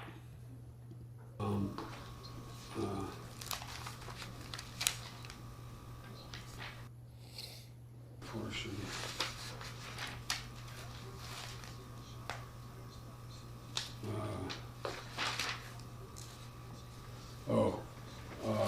Unlike George H.W. Bush suffered factory, but then when he saw him being fished out of the ocean, it was about how to deal with my downside. Remember the ad they had of him being fished out of the ocean when his plane went in the ocean in World War II? That ended the wind factor. Right. Flip side. Let me see if I can give you guys this, because I just found some captions. So let me see if I can just open this up for you guys. Maybe this might be better. I know we've been seeing this visual replay. Or I wonder if I can do it like that. And then, yeah, just give me 1 second here now. I think I'm going to do it. Yep, and then we're going to go there. Move that guy down here. A few seconds, guys. And hold on. And there we go. All right. If you guys want to read the subtitles, you can read them with me. They expect you to screw They're up. not always right, but they do You can't help. raise the money. Comparison to you, Hillary Clinton dynasty. On the left, you though have an 80% rating. An honest assessment of that issue. The gaffe issue is like a virus. It's dormant. When you make a mistake again, they'll bring it up.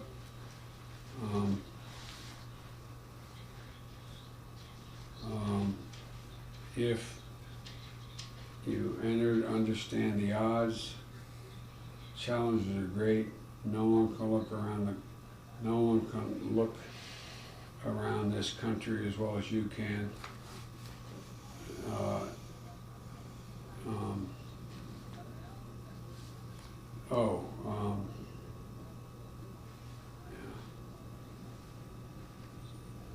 It's all this is a matter of principle.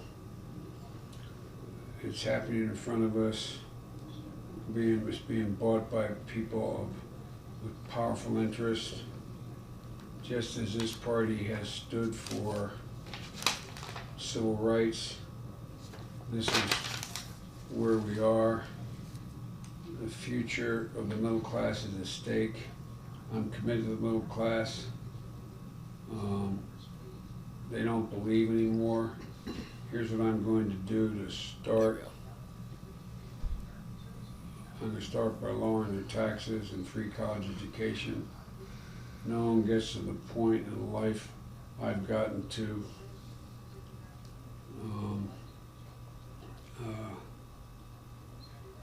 Without, I can't read my own writing. Can you read my own writing? Enormous progress President and I have done. I'm not going to stand by and see it undone. And then anyway.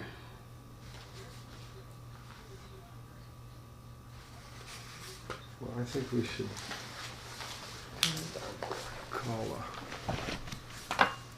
call a night. Okay.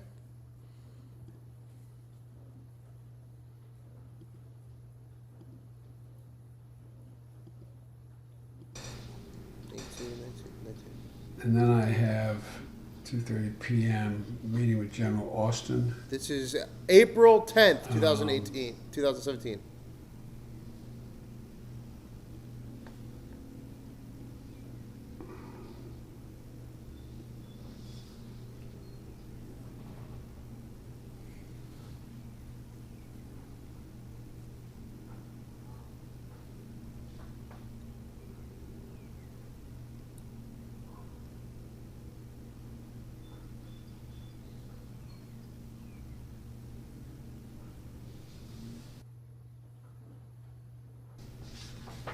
This was a big meeting, the CIA and everyone on, it was, Was that a July meeting? I don't know, it looks like it is. It says, I changed pens. So it's got to be after the 17th of June. I love y'all in Yeah, the chat. it's You're a having long meeting. wild conversations. Where DOD brief at DOD POTUS Air Force 2, 2:30 p.m. I may be on Air Force 2 at 2:30 p.m.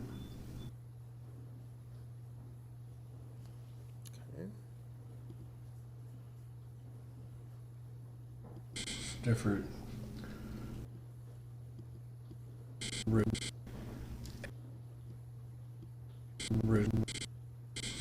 Different oil, water, and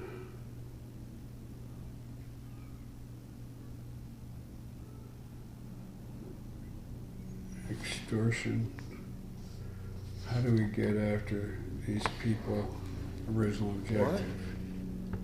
It's What? different. Those in Iraq and Iran want suppression of Sunnis. Only way to speed it up, we need to accompany JTAC and two soft forces. We're pretty good at penetrating, protecting our soldiers.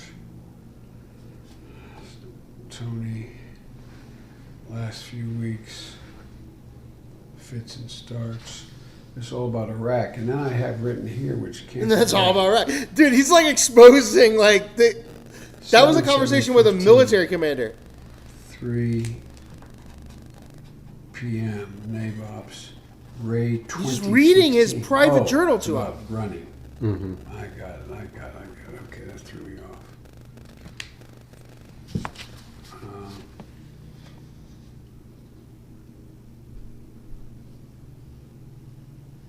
And then, I remember. So this is between. This meeting occurred between the 17th of June Okay. and the 17th of, and the 7th of July. Okay.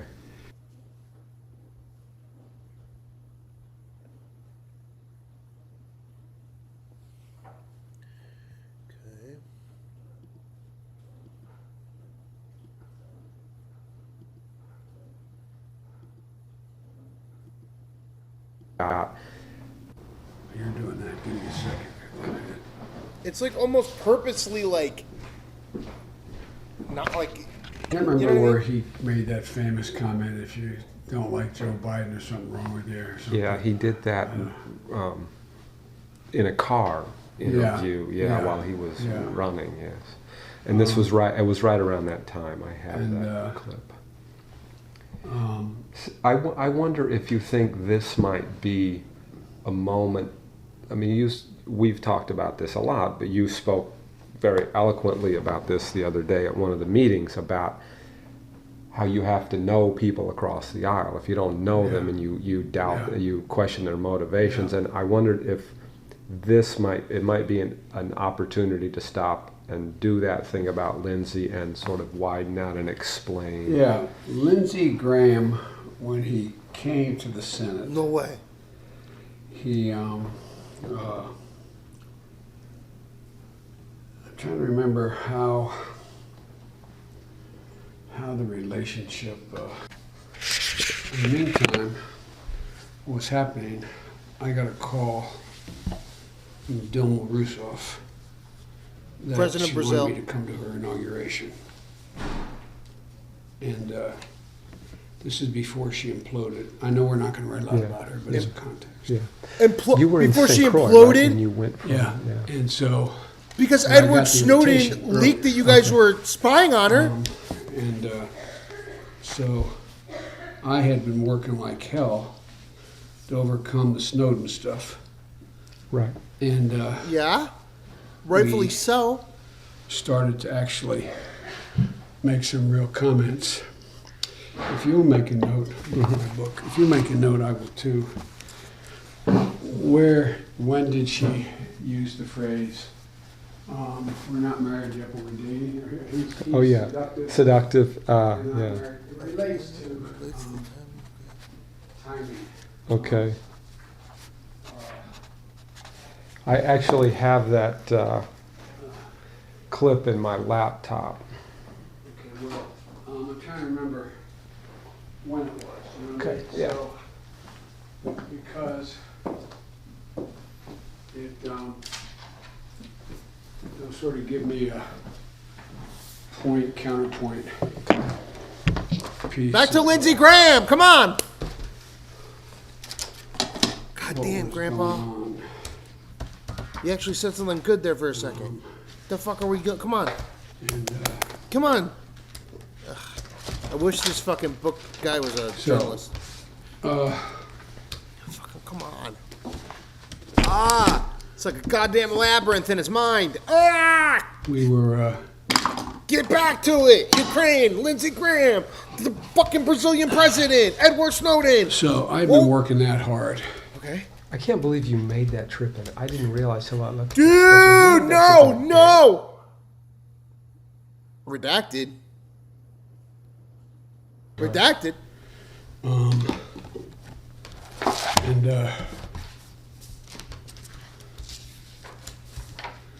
Is this?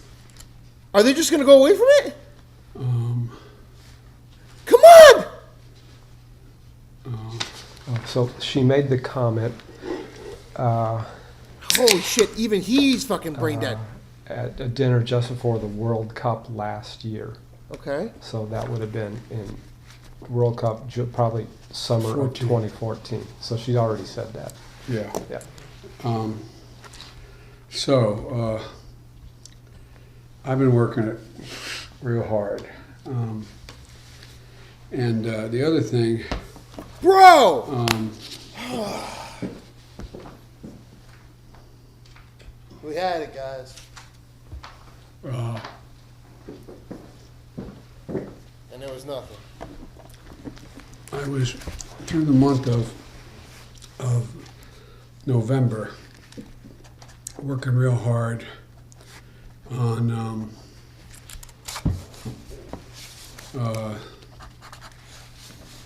God!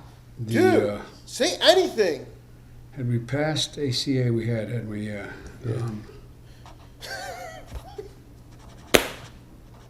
What? Is this a joke? What about Lindsey Graham and the president of Brazil? That looks like 2013. yeah, this is 13.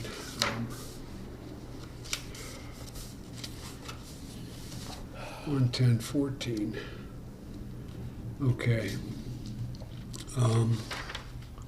So that's still a year. Maybe by the end of the tape we might get to the answer here. Come on! Actually, here's There's 115. yeah.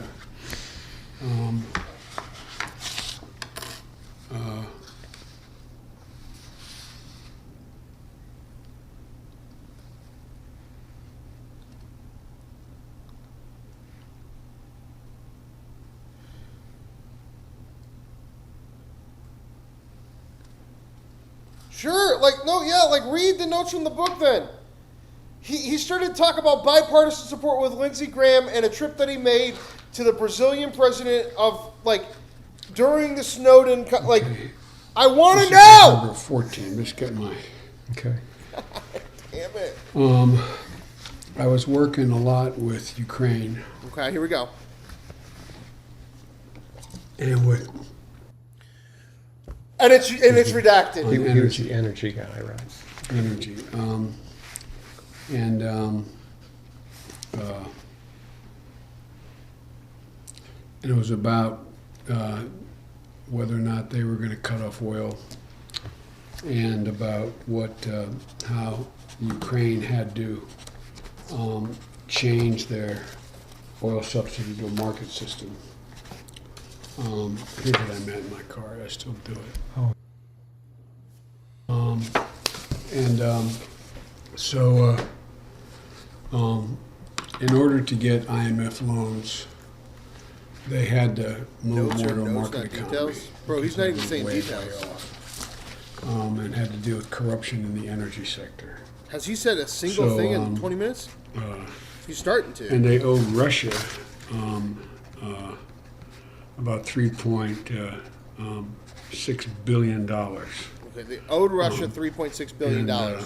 That's interesting. Back energy costs. It was natural gas that Russia's selling into There that. was some oil too, Okay. some coal, but it was mainly gas. Okay.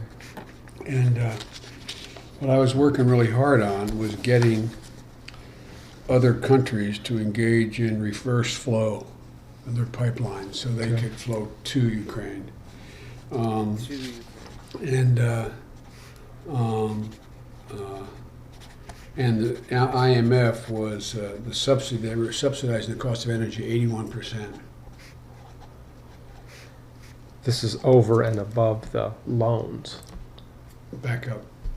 The Ukrainian government was having Ukrainian people pay so little for the gas they were getting. They were subsidized to the tune of 81%, the people. Okay. Not the government, the people. And How much so, do for we example, you'd ride through rural parts of Ukraine, and it'd be 12, 15, 20 degrees, and the windows are wide open in their homes, for real. IMF said they had to phase in a government tariff. But the gas deal they had no real European assurances that they'd be part of the deal. And then on the 26th and 14th,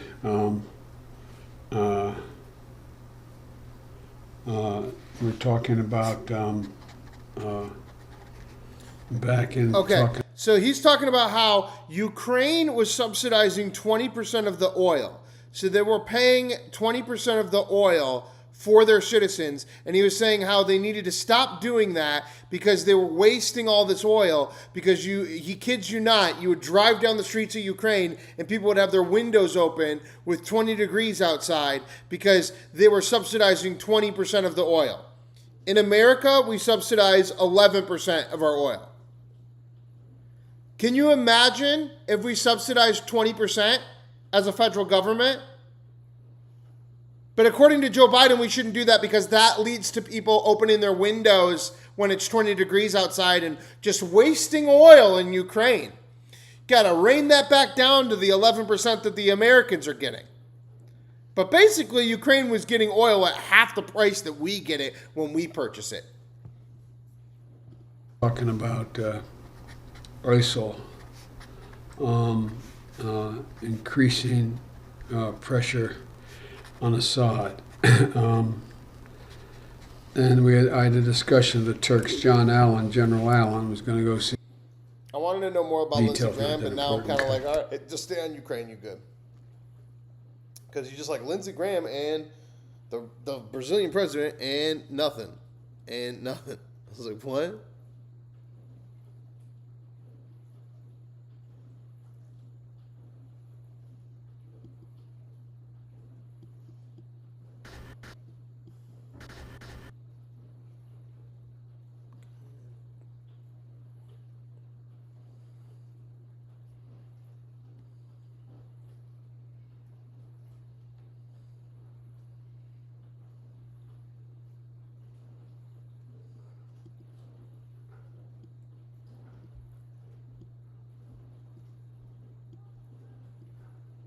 Why is there so much empty space in this? Come on. fuck? My commitment to you that you asked me to do on our ride to the airport.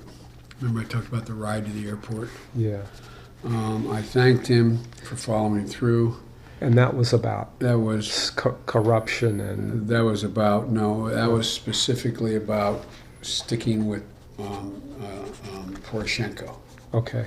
and not calling for elections and not campaigning separately, campaigning Okay. together. Right. So they had formed this essentially they formed- coalition government. yeah. Okay.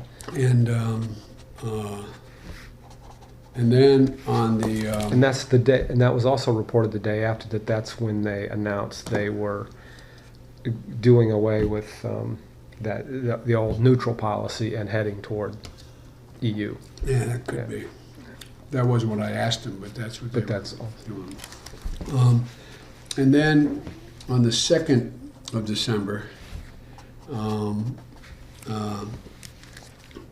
we had a discussion about Turkey and the Russian pipeline with Hochstein at 11:45. What was going on was the Russians were now they were kind of bribed the Turks with what they call South Stream. Okay. That all the oil coming out of Russia would come down through the Caspian and into Turkey and use that as a hub. And it would come from the eastern.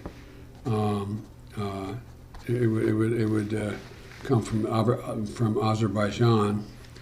I almost called the Turkish minister to see if this was the deal, because it would have real impact on whether or not we could get a deal with Cyprus. Cyprus and Israel had found these caches of oil, gas, natural gas. What I was trying to work is an agreement whereby they... Okay, we're going to go back to the rest of the tapes, but I just realized the House Judiciary Committee did highlight clips right below it. So let's just check these out real quick. This first one is Biden saying, the next thing I have here is classified. Okay? And then next thing I have here is this is classified. It's all it goes to the 17th. Yeah, but he doesn't give you the information of the classification. The next one is Joe Biden. So this was Classified stuff downstairs. So this was early on in 2009. I just found all the classified stuff downstairs. But again, like, he's not saying the classified stuff. Early on. And this is why this is released to the public too, guys. We just got duped by the Republicans. There's not really much to this other than him just being bummed. But they're really trying to push this whole thing that he's releasing classified information. But he's not. He's just speculating that there's classified information when he's on the tapes. Joe Biden, I was going to ask you something. Oh gosh, I can't think of what it is. Maybe now that was a lot of shit. I was going to ask you something else. Oh gosh.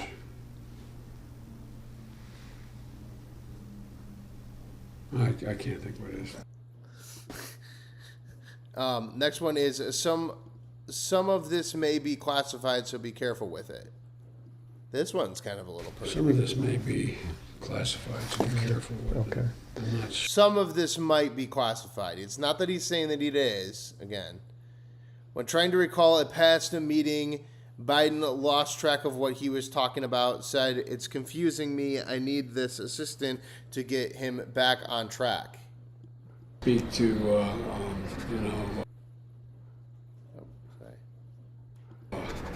during this period, we're reconstructing the period of February 2015, and there's on the schedule I'm in Munich, but after Angela Merkel, president's working lunch with, hang on a second. It's confusing me. Speak to, Okay. I mean, again, that's not really. This is probably something that goes to the President Papers. Biden, I don't think so.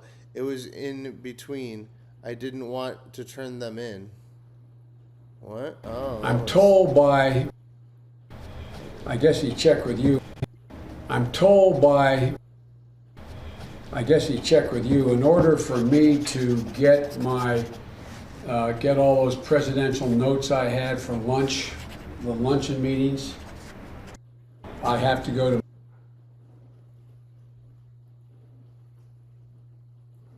Redaction. Okay, see if you can get me online while I have you now, okay? And stay. Redaction. This is probably something that goes to the presidential papers. I don't think so. It was in between. I didn't want to turn them in. Right. So that's the gray area. That's I'm the told gray area. That's the closest, but again, not really, there. And then on the 2nd of December, we had a discussion about Turkey and the Russian pipeline with Hochstein at 11:45. What was going on was the Russians were now, they were kind of bribed the Turks with what they call South Stream. Okay. That all the oil coming out of Russia would come down through the Caspian and into Turkey and use that as a hub. It would come from the eastern. It would come from Azerbaijan. I almost called the Turkish minister to see if this was the deal, because it would have real impact on whether or not we could get a deal with Cyprus. Cyprus and Israel had found these caches of oil. Gas, natural gas. What I was trying to work is an agreement whereby Hochstein and I were trying to work with the Turks to say, okay, why don't you make a deal with Cyprus? Okay. Get a unity government there in Cyprus, and the end result will be you'll have access to all that gas. The gas will go to you, you'll be secure, and you'll be a conduit into Greece and the rest of the world. That's what was being discussed. Now, Was that completely separate from the question of Ukraine's natural yes, gas? completely separate. But they all are tied. Yeah, because there's one market. There's one market. And so what happens is, what they're worried about is if Russia, instead of going through Ukraine, came down through Turkey, through Azerbaijan, it would cost the Ukrainians $10 billion a year in lost revenue. Okay? Okay. And a secure access to gas. But the Turks had to get, the Russians had to get their gas east. So they came up with South Stream to go below Ukraine, cut them out. Right. And at the same time, that's all energy is fungible. At the same time, what was going on is that Israel had found these new gas supplies in their territory, as had Greece. Now, Turkey was arguing that as did Cyprus. Turkey was arguing that it wasn't Cypriot gas, but under the UN resolution, it is within Cyprus's geographic boundaries and border, and they were threatening to send ships in to block the exploration and the rest. So what I had underway, it looked promising until the Russians came along to try to fuck it up, was to say, look, work out a deal, let the Turks and the Greeks on Cyprus work out a deal, which you end up pulling out off the island over time, a unified government, bi-communal, bi-zonal. They can then cut a deal with you because they're part of the EU. They can cut a deal with you to get all the gas you want because it's illogical to go up north to supply Europe through Turkey. Right. Okay, and so so for the Turks that was like, God, that's great. Fuck me, you know. We're going to be a major player again. Right. We'll have energy, Right. and then the Russians come along and say, no. We'll make you the hub. Uh-huh. All the Russian gas, instead of going through Ukraine, will come down through you. It was called South Stream. Okay. And the Russian reserves, the Russian gas is much more than what they were going to be able to pull out of Cyprus, likely. No, not really. Oh, really? There's a lot of gas. But there would be plenty from Cyprus. But what it was Russia had no other way to get their gas to Europe. So, so call the Turkish administration and say, hey, have you guys made a deal? Get it, the mega here tonight are just stupid. I mean, you're probably going to get a lot of that. They opened up and said, not yet. I've already realized, And like if anybody else hasn't realized yet, these are worse than the UFO or Epstein tapes because they're presidential tapes. So anything that could potentially interfere with any kind of foreign influence, everyone at the House, the Senate, and the president's desk are desperately making sure to redact any behavior. It is way better than the Epstein files on the redactions, that's for sure. And then all they're really trying to even speculate or do here is say, oh, look, he was willing to give this writer who didn't have clearance classified information as somebody that wasn't president. And Donald Trump only did that same thing, but he was president. Okay, guys, like we're just trying to leak this and make him look stupid. So just then Jordan know what tonight is. Enjoy the deal, rest of the 45 minutes we got left. But to go through there ain't the nothing Eastern coming out of this, Mediterranean. really. That's for sure. That'd be A grift by $4.8 the billion House would go Judiciary forward GOP. That's with Israel. The meetings went well. This is a But a case good where one. Jordan Nice show. is Fun looking show. to Israel now and saying, hey, look, we need gas. We need oil. And it's really easy to connect a pipeline right through Israel. The cost of that pipeline would be $4.8 billion. And in 2012, the Sinai pipeline to Israel and Jordan was bombed, and it's been out. 10 months, there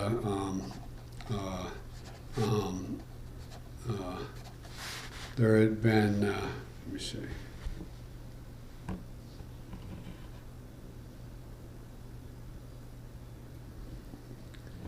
It's about the timing. The final deal, $14 billion over the next 10 years of offshore Israeli gas.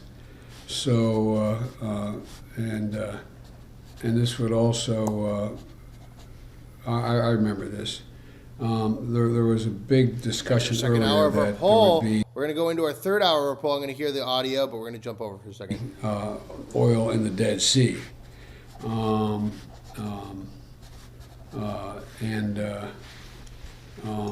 And so, and Syria was trying to get in the game too.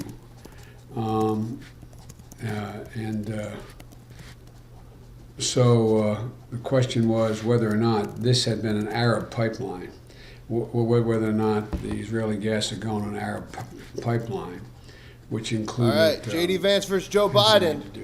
Which included Who's Egypt. the next president? So there was an Arab pipeline that had now. been envisioned.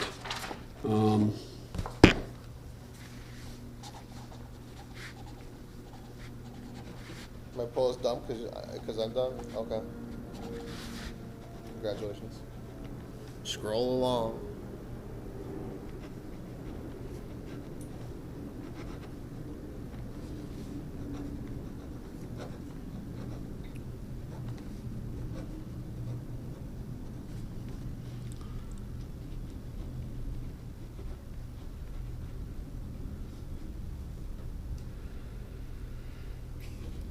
Biden felt going up the stairs. Yes. We need to remember that is that. Oh,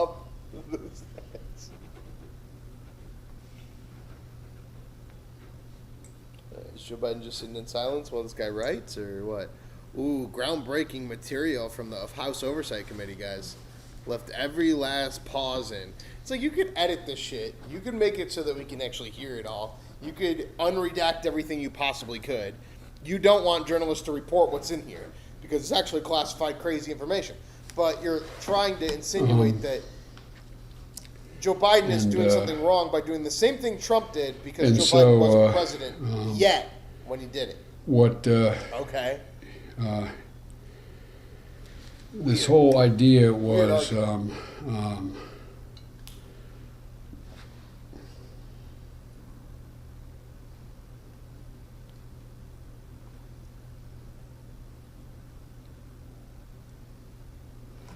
so the Arab pipeline was this idea that there was talk of going instead of the option was that the Greeks would sell the oil.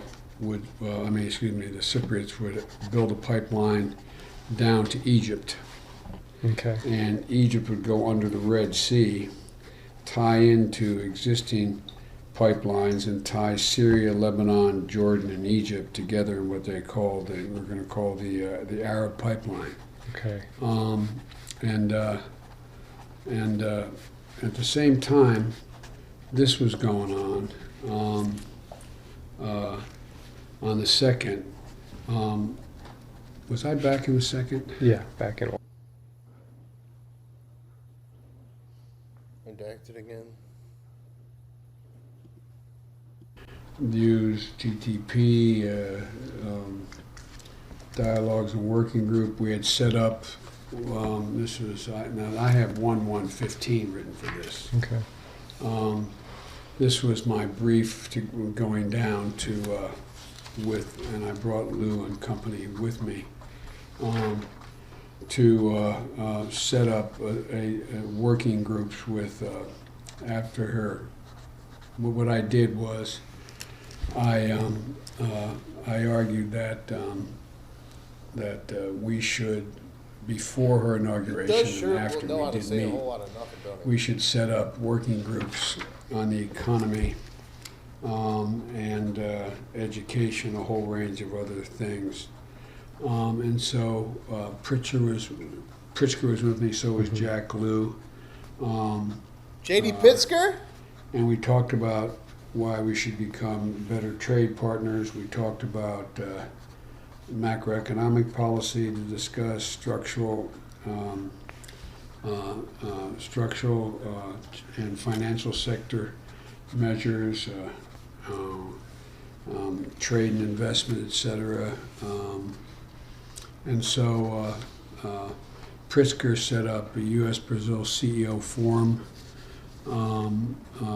talking about TPP and TTIP and work beyond Mercosur, MERCOSUR. That is the economic, that's like the EU for Southern we talked about commercial relationships, and we talked about foreign direct investment and all these issues, education. And then we set up dialogues in a working group on the economy and commercial relations with the Secretary of Treasury, science and technology innovation with the Secretary of Energy, bilateral, regional, and global issues with the Secretary of State, defense and security with the Secretary of Defense, people to people with the State Department, public diplomacy and other exchanges. And then we discussed they wanted to become part of TPP.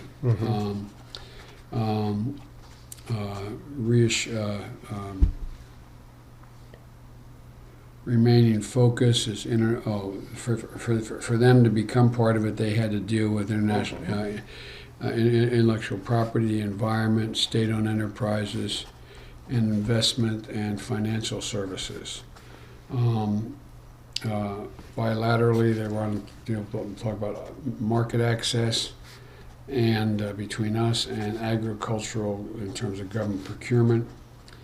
The next round would be in the U.S. on the 26th to the 1st of February, 26th of January. the final ministerial meeting for us to decide whether they could be part of TP was going to be March 6th to 8th with Japan.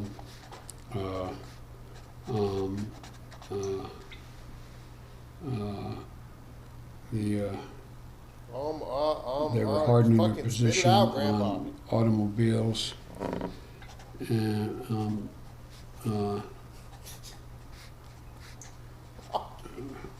we're prepared to. I know he's talking to his own writer, but it still sounds bad. Proposal on autos. Brazil, one of the most protective markets in the world. High tariffs, complex tax system, regulatory regime, reliance on localization measures mean you got to buy and sell local in the market. Okay. Industrial policy, etc. And I went through all the problems. Objective was restart all the dialogues, including the CEO dialogue and the presidential dialogues and the CEO dialogue. Reason she is meeting with me and doing this, it helps her politics with the business community. Trolls? Guys, I just got to pause this real quick just to let all of my mods know this. Trolls do help the algorithm. You want to maintain the annoyance of like people going too hard left or right or being weird and conspiratorial, all the blue hairs, the trans, all that stuff, and the Bible people and all that shit. But it's like also you want to let them fight you and have conversations with you and debate you if they're willing and able to have engaging conversations, because obviously we don't want the chat full of a bunch of fucking emojis and crazy shit all the fucking time and people spamming fucking pedophile 1,000 times and shit. But at the same time, the more that we like debate and engage with the audience and the other side and people that we disagree with, the more that we heighten the feed and like build the feed and build the community. Until now. And I was also thinking about this the other day, like, the people that stay with me, especially like Michael Olson, who's been here since the very beginning, or Two Gun Cohen, who's been a member for like he's a Cuban right now. He's been a member for 3 months, but Two Gun Cohen's been around since the beginning. So has Michael been around since the beginning. But eventually, guys, we start popping off. We start Asmongold, fucking Critical Moist in this shit. You bet your ass my fucking mods are going to get paid when I get paid. So their deliverable was her. Appreciate you all. Her just showing up. Love the conversations. The lingering issues were the defense cooperation agreement, more interaction between our militaries. I'm gonna say, but mods from liberal defeats the purpose and just breeds infighting.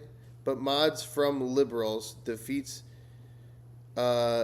Do we have a mod? Do we have a mod that's a liberal right now that's causing that's combative right now or something?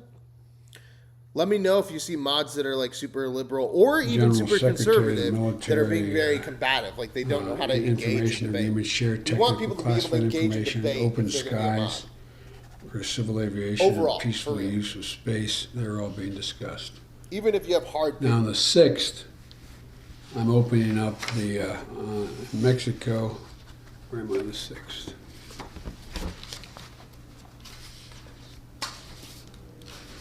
This is really a busy time. Just like suck take care of it, yeah.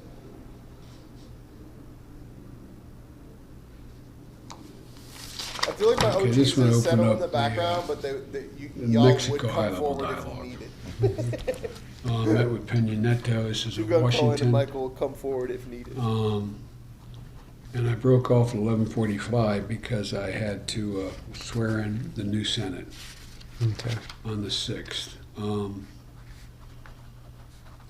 And then I also, that day, Zero stuttering? I went to, it was a big deal to him. Well, I heard about the brain injury thing during Biden, or during Representative Obama. Conyers Maybe that was actually a huge issue. In the, so that's what I did. The next day,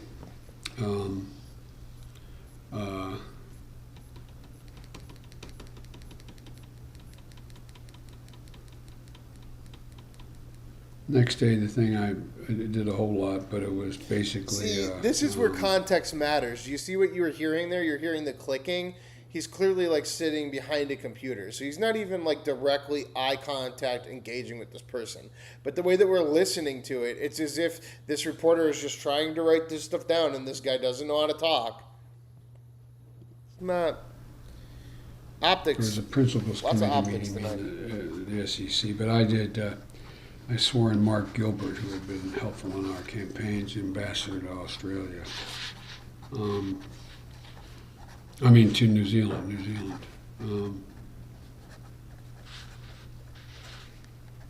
And I did some other swearing-ins. Yeah, didn't The we end next up prodding day, that liberal, Jigsaw? The one that debated? Now, it's a new Congress, and I was also the point man with the Congress. So Kevin McCarthy wanted to meet with me privately. Messi 28. Messi can't even get out of his own seat, bro. And I don't know. and Can't we win your did own that primary. afternoon. I believe we got at the Naval You Observatory. think you can take down all of Israel in the presidential race?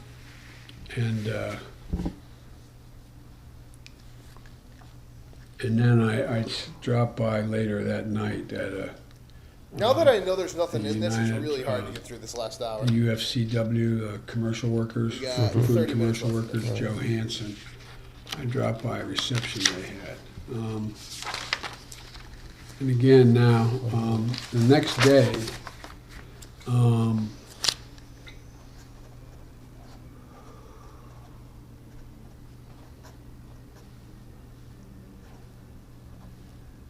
I went down to San Antonio. I went to Knoxville, Tennessee, and Clinton, Tennessee, and San Antonio, Texas. And what was I doing? I spoke at a community college to 450 people in Pillissippi State Community College. Then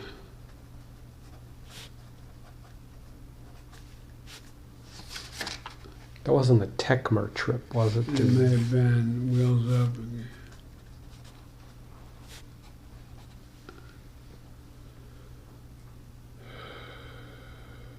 I then That's what I mean. A was lot of at, this, he's looking at a computer trying to find went to stuff. San Diego. From 6:40 to 7:40, remarks stage at four the cancer, how is it running in Student 2028? Veterans of America. How did America Donald Trump get convention elected I spoke. twice? It's America, So baby. again, back to the large picture. Can we? During this period, I was doing a lot of stuff on Mexico, Yep. and with the high-level dialogues, and trying to work out energy and connectivity.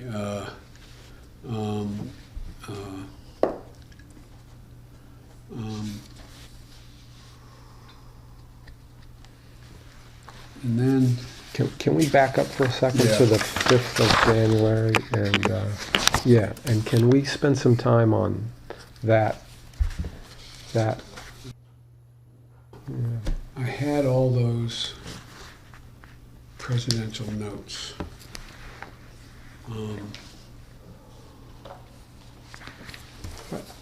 I know you gave me this much from the Actually, separate from presidential. I wonder where those.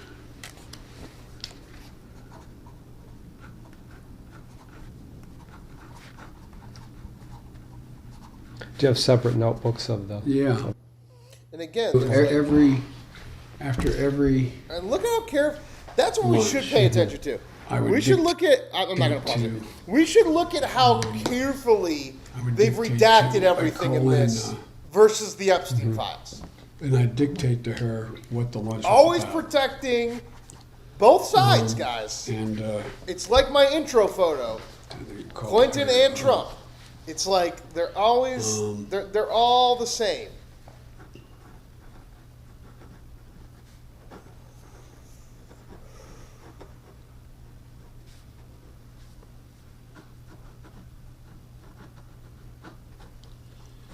I had all those at the house in a safe. I don't know what they made me do with them. But what I'd do, I'd make up a card one of those little cards of mine. Before I'd have lunch, I'd meet with Steve and anything anybody thought I should be bringing up on our agenda. And then and I'd come back and I'd dictate notes to as to what actually transpired at the lunch. So this is, I must have met with Klain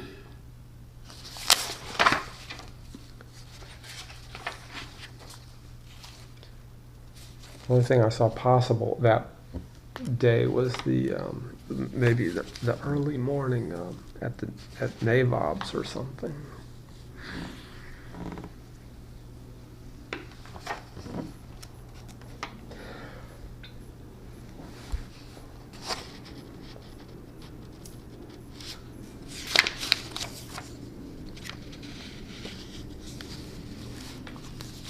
Oh, did I?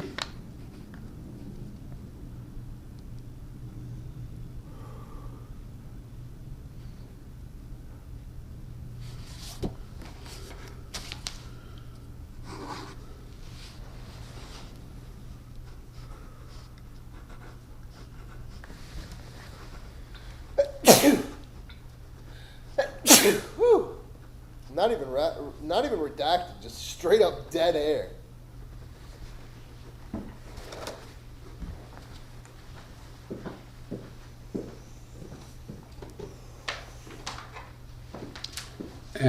On the 4th,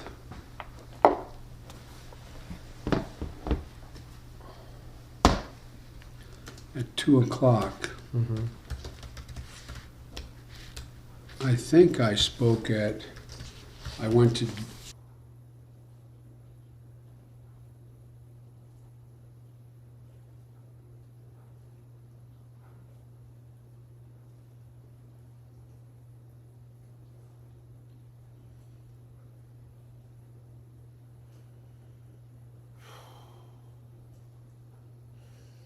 Redacted again. Damn, bro. I don't know what this means. Memorial service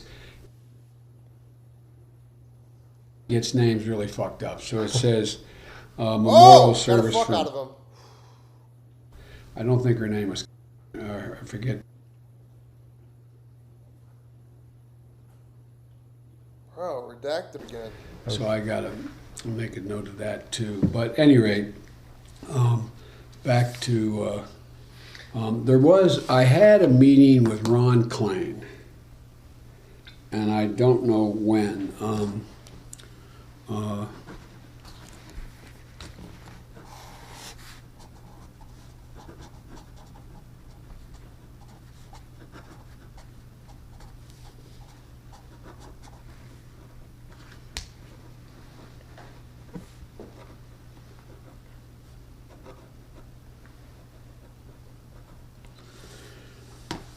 During this period, remember, we talked about it earlier, we're focusing on what we're doing substantively, but during this period,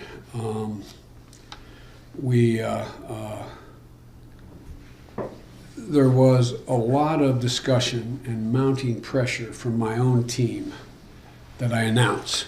Right. And that I couldn't delay it much longer.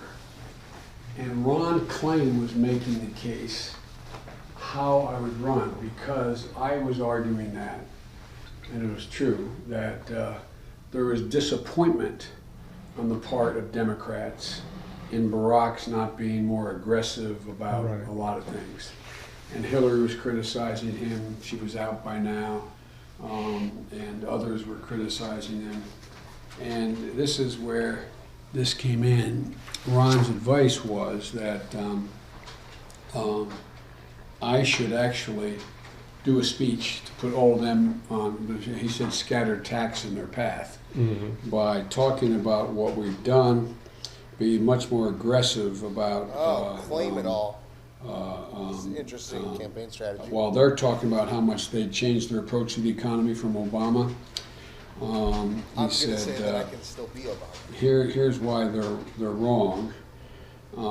He said the speech topic suggests, he said, aggressively defend the president throw thumbtacks in their path, frame the box for the others who are running, one they can't get out of. This will allow me to find the middle class, define the middle class, so challenge without naming Hillary or others, Right. and it will challenge the Democratic critics of Hillary, critics including Hillary. In other words, make the case for Obama. Look, make the case that basically says, I'll take the blame for every mistake we made as long as you give me all the credit too. And we did a great job, challenged Democratic critics, including Hillary. The other piece of that was, we had decided, and Mike's idea was, and Ron was still loyal in those days, was to say, because he came in to see me and I took extensive notes, I don't know where the hell they are,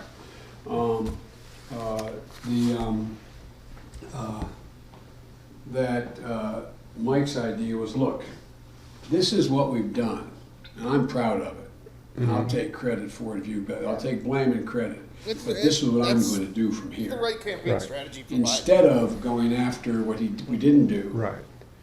and what they were doing. The others saying, well, you know, if I were Barack, I would have done more in the economy. Well, I was a really lonely voice on housing. I was a lonely voice on the middle class. I mean, I thought we should be much more aggressive than putting these guys in jail and the bankers. I mean, Right. for real.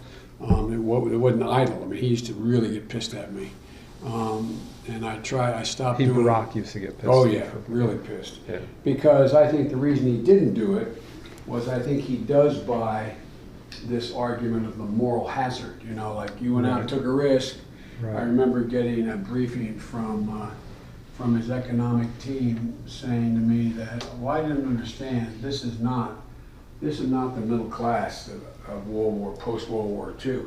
These are all greedy bastards. They all went out and borrowed money on these crazy Right. cockamamie loans because they wanted a fifth bedroom, they wanted a swimming pool, they wanted a place at the beach. Right. Bullshit. You know, that's what the new middle class was. And they're part of it. The Right, millennials. right, That's right. what they.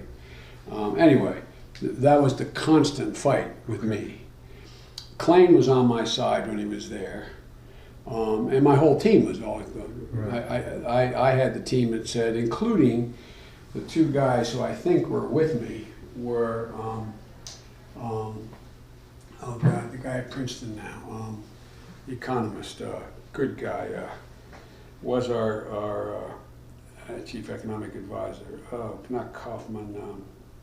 Think of his name, and the guy back out at the University of Chicago with a funny name. I'll think of it.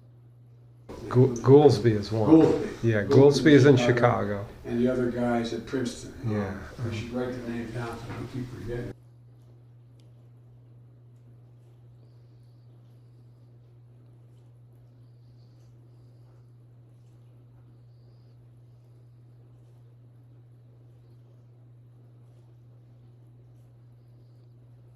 Redacted again. And he was, and right. And the Valley guys didn't want the shit that I Right. wanted to, They want free And- reign out there. Yeah, and the other thing was that there was a guy who was a big Barack supporter early on is Jamie Dimon. Yeah. And Jamie Dimon was Diamond. part of people should have gone to jail. But, Well, Jamie Dimon is the architect of the Clinton, let's end yeah, Glass-Steagall. yeah. He's the whole Yeah, ballgame. right. Yeah. And so there was Jamie Dimon. And he was always part of that team, right, of advisors, the Yeah. outside advisors Yeah, that yeah. Barack had. Yeah. And even though we weren't, quote, tied to Wall Street bankers, we were pretty well tied to Wall Street bankers. Right. So, And Summers was always. and Summers came to me, said he was wrong after Really? we got, yeah. Came to me and says, I was wrong about the housing piece. I should have been much more aggressive. We should have given more leeway. We should have, which was really something else. And when he came to me, and I'll get the date, remind me, when did Summers come to me to have lunch? It was when I was thinking about running. Okay.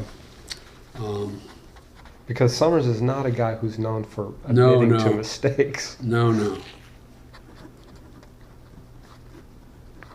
Okay, guys, we got about 20 minutes left of this. We're going to get to the end of it in a minute here. But I want to go back into the news. Just give us a little refresh for a second. Let me pull that off, too. Yeah, where the hell is that guy at? I'll pull that guy up, too. So there you go. There we go. Right where they need to be. The reason I used that photo, here we are, right? Anyway, these are the news stories. NYC Mayor Zohran Mamdani announced, let me get into the camera here, announced more details on how his 5 city-run grocery stores costing $70 million will work. Mamdani announced that a core basket of everyday groceries will be 30% cheaper. The first will go open in 2027. Bodega owners and private grocers are concerned taxpayer-subsidized stores will put them out of business. 39 minutes ago, Mamdani replies to calls by some 9/11 families to bar him from upcoming 25th anniversary ceremony. Fuck yeah. You know what? If Netanyahu ain't welcome in New York, even though you legally can't do anything and you want to go with the ICC and their literal rapist judge against Netanyahu, looks like you're not going to be able to show up to 9/11, Mamdani, in your own city. Oh my God, this is a big one. Here we go. Mamdani replies to calls by 9/11 families to bar him from upcoming 25th anniversary ceremony. New York City Mayor Zohran Mamdani said he will attend this year's 25th anniversary ceremony honoring victims of September 11th, 2001. He thinks, until New York makes it known you're not welcome here. I don't know what I'm saying there. I'm just repeating the same vague threat that the mayor of New York is saying about Netanyahu, who is arriving in the U.S. tomorrow, protected by our federal government. But, yeah, okay. What are you going to do about it if New York says you're not welcome, Mamdani? Terrorist attacks despite growing campaigns for some victims' families to bar him from the event. Asked Monday about the petition, Mamdani said, I will proudly honor the families and survivors, the first responders, for every impact by the horrific terror attack by standing alongside them at this year's 9/11 commemoration referendum that will be never forgotten, the solemn day felt by all of us who call this city home.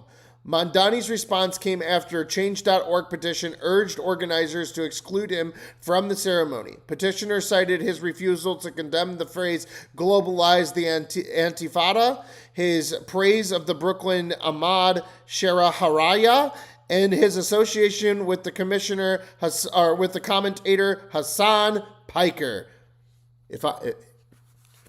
One thing, never call me Hassan Piker, okay? Man, I just did a Donald Trump there. I had like a whole thing, and then I totally. Anyway, we're not even gonna. Hassan Piker, who said the U.S. deserves the September 11th attacks. They also pointed out that to writings by Mamdani's father, Columbia professor Muhammad Mamdani, who argued that suicide bombings should be understood as a political act. Bro, Daddy Mamdani, I'm not even going to call Mamdani a daddy because I don't live in New York, but Mamdani's literal daddy. So we should just accept suicide bombs. Ban this man from 9/11. All right, let's get back to the last 20 minutes. Our Mr. Joe Biden and the Joe Biden tapes. I gotta piss real quick, guys. Well, it is that also the. Here's what happened. Before I forget, don't my train of thought.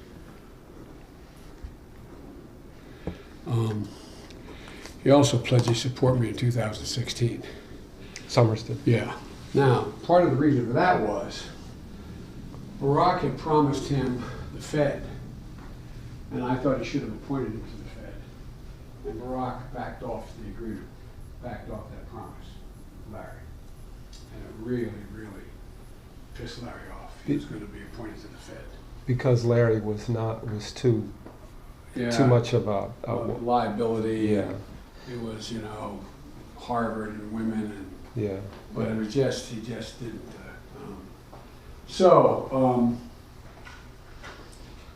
Any rate, so the context.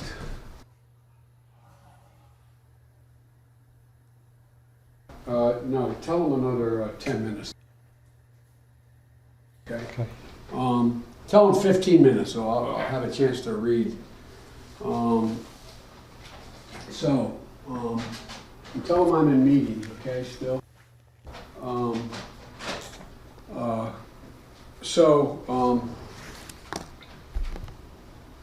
Anyway, so the issue was, this is all, all this is happened simultaneously. The issue was about running for president, which was still very present in everything we were doing. It was that how would I handle the fact that I disagreed with him? Right. Well, and Ron he's very good. I'm so disappointed he was so disloyal. That was really hurt my feelings. It disappointed me about him. Yeah. I don't think he's happy. Yeah. I know he knows better. Right. I know he, like even that email that got exposed, remember? Yeah, I couldn't quite understand what he was saying. What to he was tell you the saying was, truth. I can't continue to play this double role. Yeah. Because he's talking me out of running. He went from go. He's still being invited to our meetings. He's going, I don't know, maybe a little late. While at the same time, he already is His Hillary debate, yeah. And right. Now here's what I think happened. I think what happened was, I think Ron, knowing me, concluded that I wouldn't go. Mm-hmm. And that if he stayed with me, that he would lose his chance right. to be part of this new administration, which he wanted.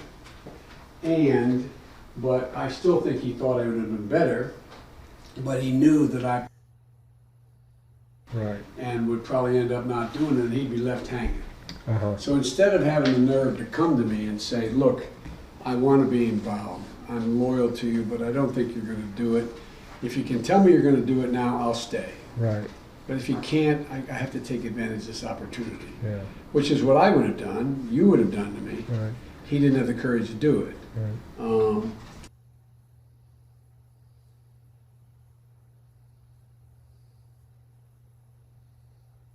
Can I redact it again? That revolved around what the strategy would be if I did run. Mm-hmm. You with me? Yep. And it was less at that point, was I going to announce at that time?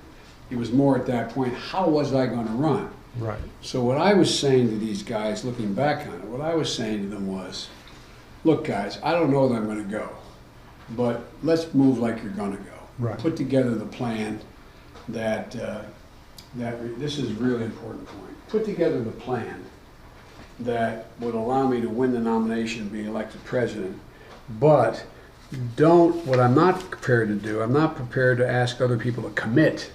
Right. And then box themselves in. Now, I shouldn't have thought that way. I should have thought, fuck him, but I was worried.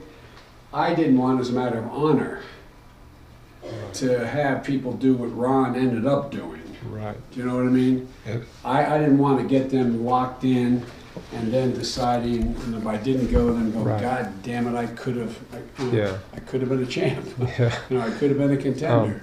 But the people you were talking to most closely, Steve and Mike, they basically knew. No, your they knew, situation. and I think they just didn't know. And by the way, they also knew. Yeah. So it was, Steve, by the way, for all his gregariousness and hey, how you doing? Pretty smart guy, pretty insightful guy. Yeah. And I think he knew. But the context again throughout this whole period was, okay, my decision in my head was, what was I thinking in January?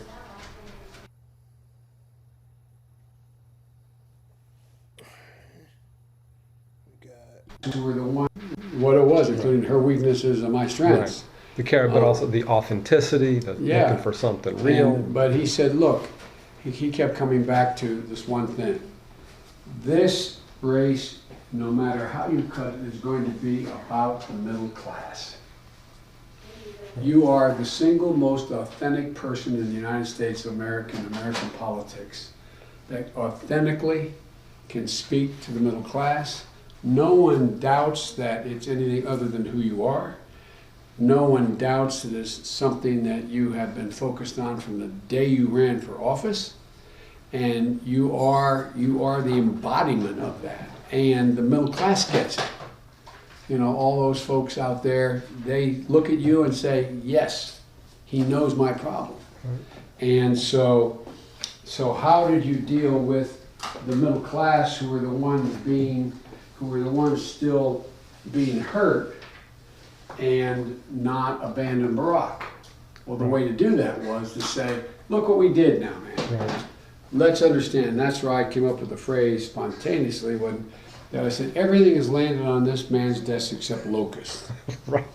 And it's true. And it is true. I mean, is true. What you guys walked into the first day. It was astounding. Yeah. And look what we did. Now, granted, now we have to go back and from square one begin to build back the middle class. All we did was save you, basically, from depression. Right. Save you from being everything go. Right.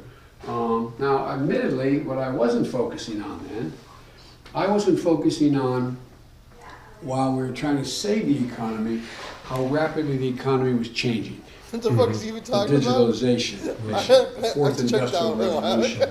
What was going on? I wasn't focused on robots. It's only and 10 minutes artificial left. I think he took his intelligence Adderall. and, It's just going down. digitalization and Moore's law.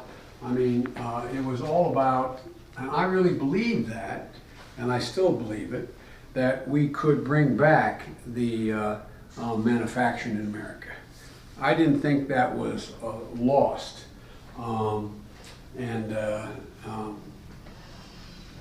And I wasn't so big on globalization. I mean, I wasn't. I thought TPP. That's a stutter. That's a stutter. First time we heard the stutter all night, guys. You guys, for those of you listening at home with your tally markers for how many times Joe Biden stuttered, 2 hours and 36 minutes. First stutter. First of all, I think we did not negotiate tough enough on TPP. Mm-hmm. But secondly, what I thought with TPP,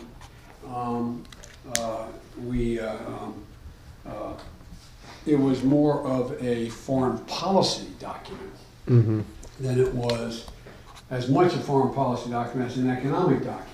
I wish he was talking this way the whole And time, though. We could have got something been out of it. tougher in terms of They just protecting, never showed us that one. you know, getting a better deal for American workers. And I was, for example, even in the foreign policy piece, as recently as the last 4 months we were in office, I was arguing when it comes to China and the South China Sea and air identification zones and the islands they're building in the South China Sea, I argued that we had much more leverage than China had in terms of the need for economic cooperation, and that we should be prepared to threaten economic cooperation. It's cheaper than war, and it hurts us, but it kills them. Mm-hmm. My argument, and one of the themes I want to get through here in this book as it relates to the foreign policy, domestic side of this, is that I think we always underestimate our power as a nation. Mm-hmm. I think we always underestimate our power. And You mean non-military power? non-military power. I think we always underestimate our leverage, including the backup possibility of military power. In other words, that's not the reason. If we didn't have the military power Right. to back it up, then all these other things would have less consequence. They would, Right. but for example, I finally thought I convinced Barack that in a situation where we were, if we decided that we were going to really come down on them on steel, which I thought we should have, that it would have a dramatically negative impact on their economy. And if we were decided that we would come down on intellectual property, like for example, we nailed them. They literally stole not only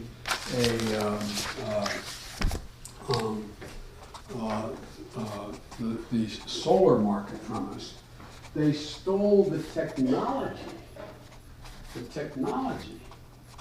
that this company had that allowed them to produce a more profitable, a more efficient. Oh, there's second efficient stutter.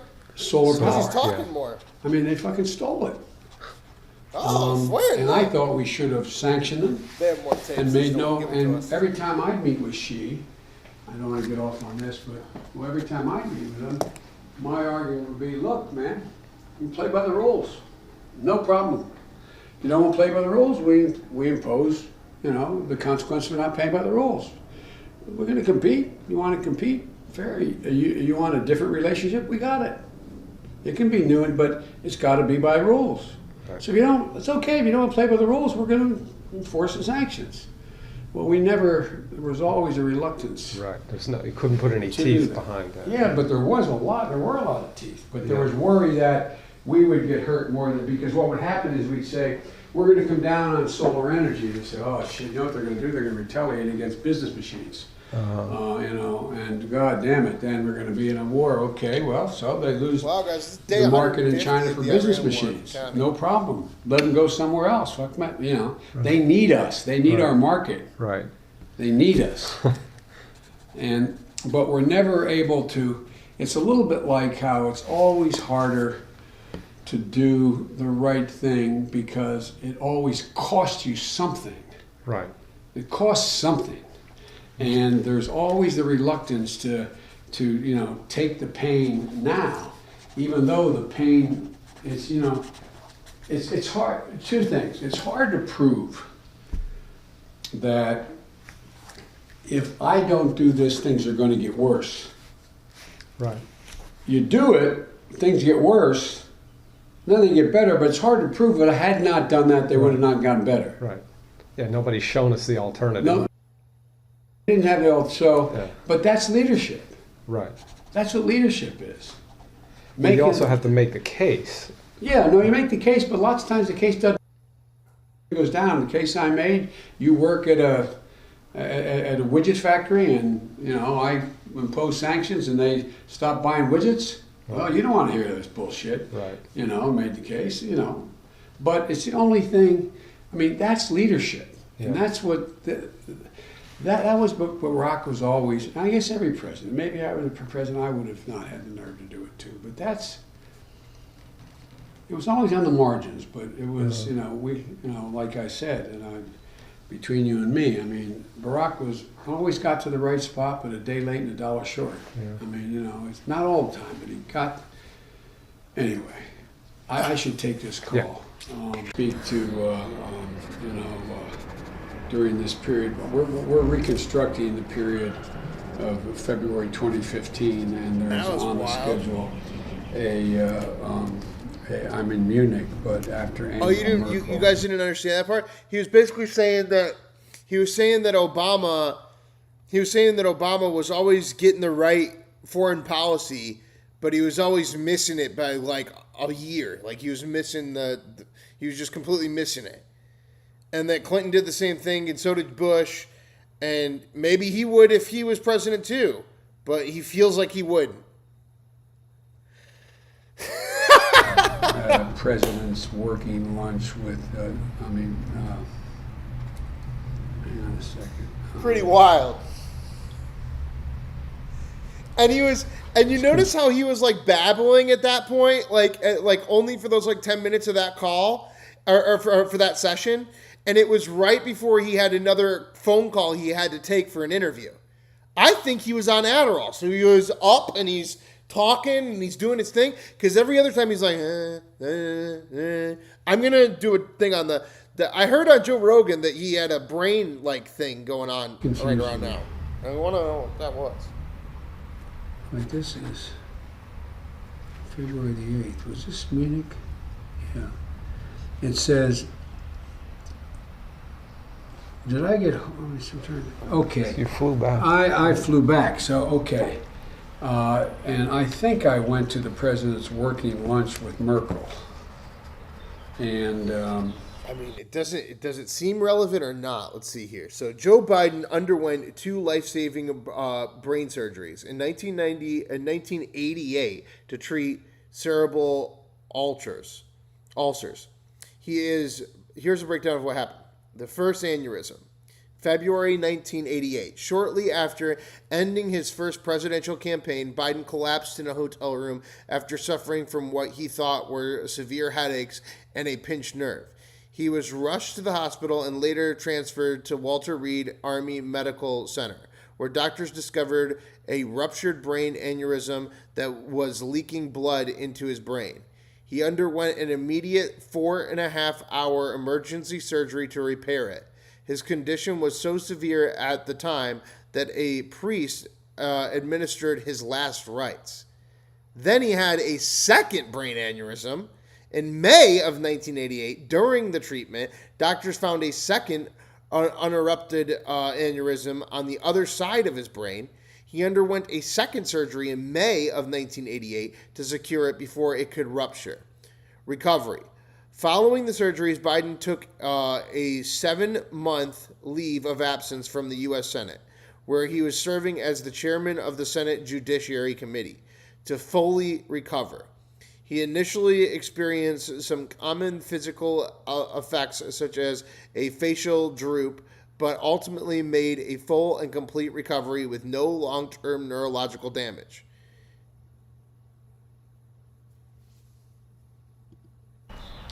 and the president's meeting with her on the 9th, and then the meeting with Cecilia Munoz at 3 to 4 on immigration policy. Okay. And then at breakfast, March to Able Act event. I can't remember what that was.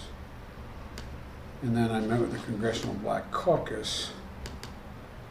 This was this the period where this congressman from South Carolina was trying to get me to, that we'd focus on underserved black areas in terms of the budget? I can't remember. We might ask Don Graves that question, okay? 2015, February the 10th, 2015. And then I met with the Venezuelan human rights activists, the women. There was this group of women that came to see me. And then, okay, do you remember what it was?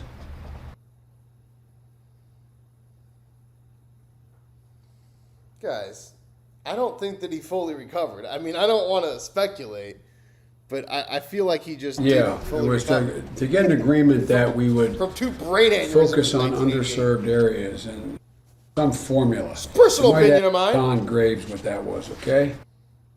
I think that's what I met with the caucus about. I don't know why.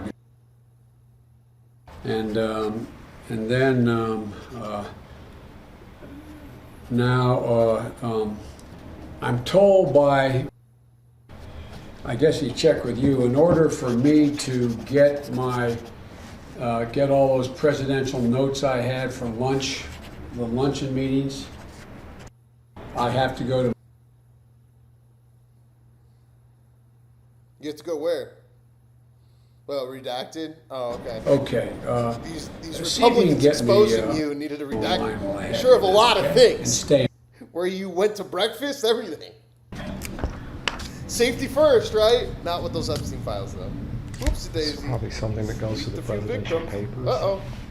I don't think so. It was in between. I didn't want to turn them in. Right. So that's the gray area. Oh, that's at the very end. That was the very end? I didn't want to turn those papers in. It's the gray area, yeah. Okay, we got about 30 seconds left. Are they going to come back, or is it just fucking empty space?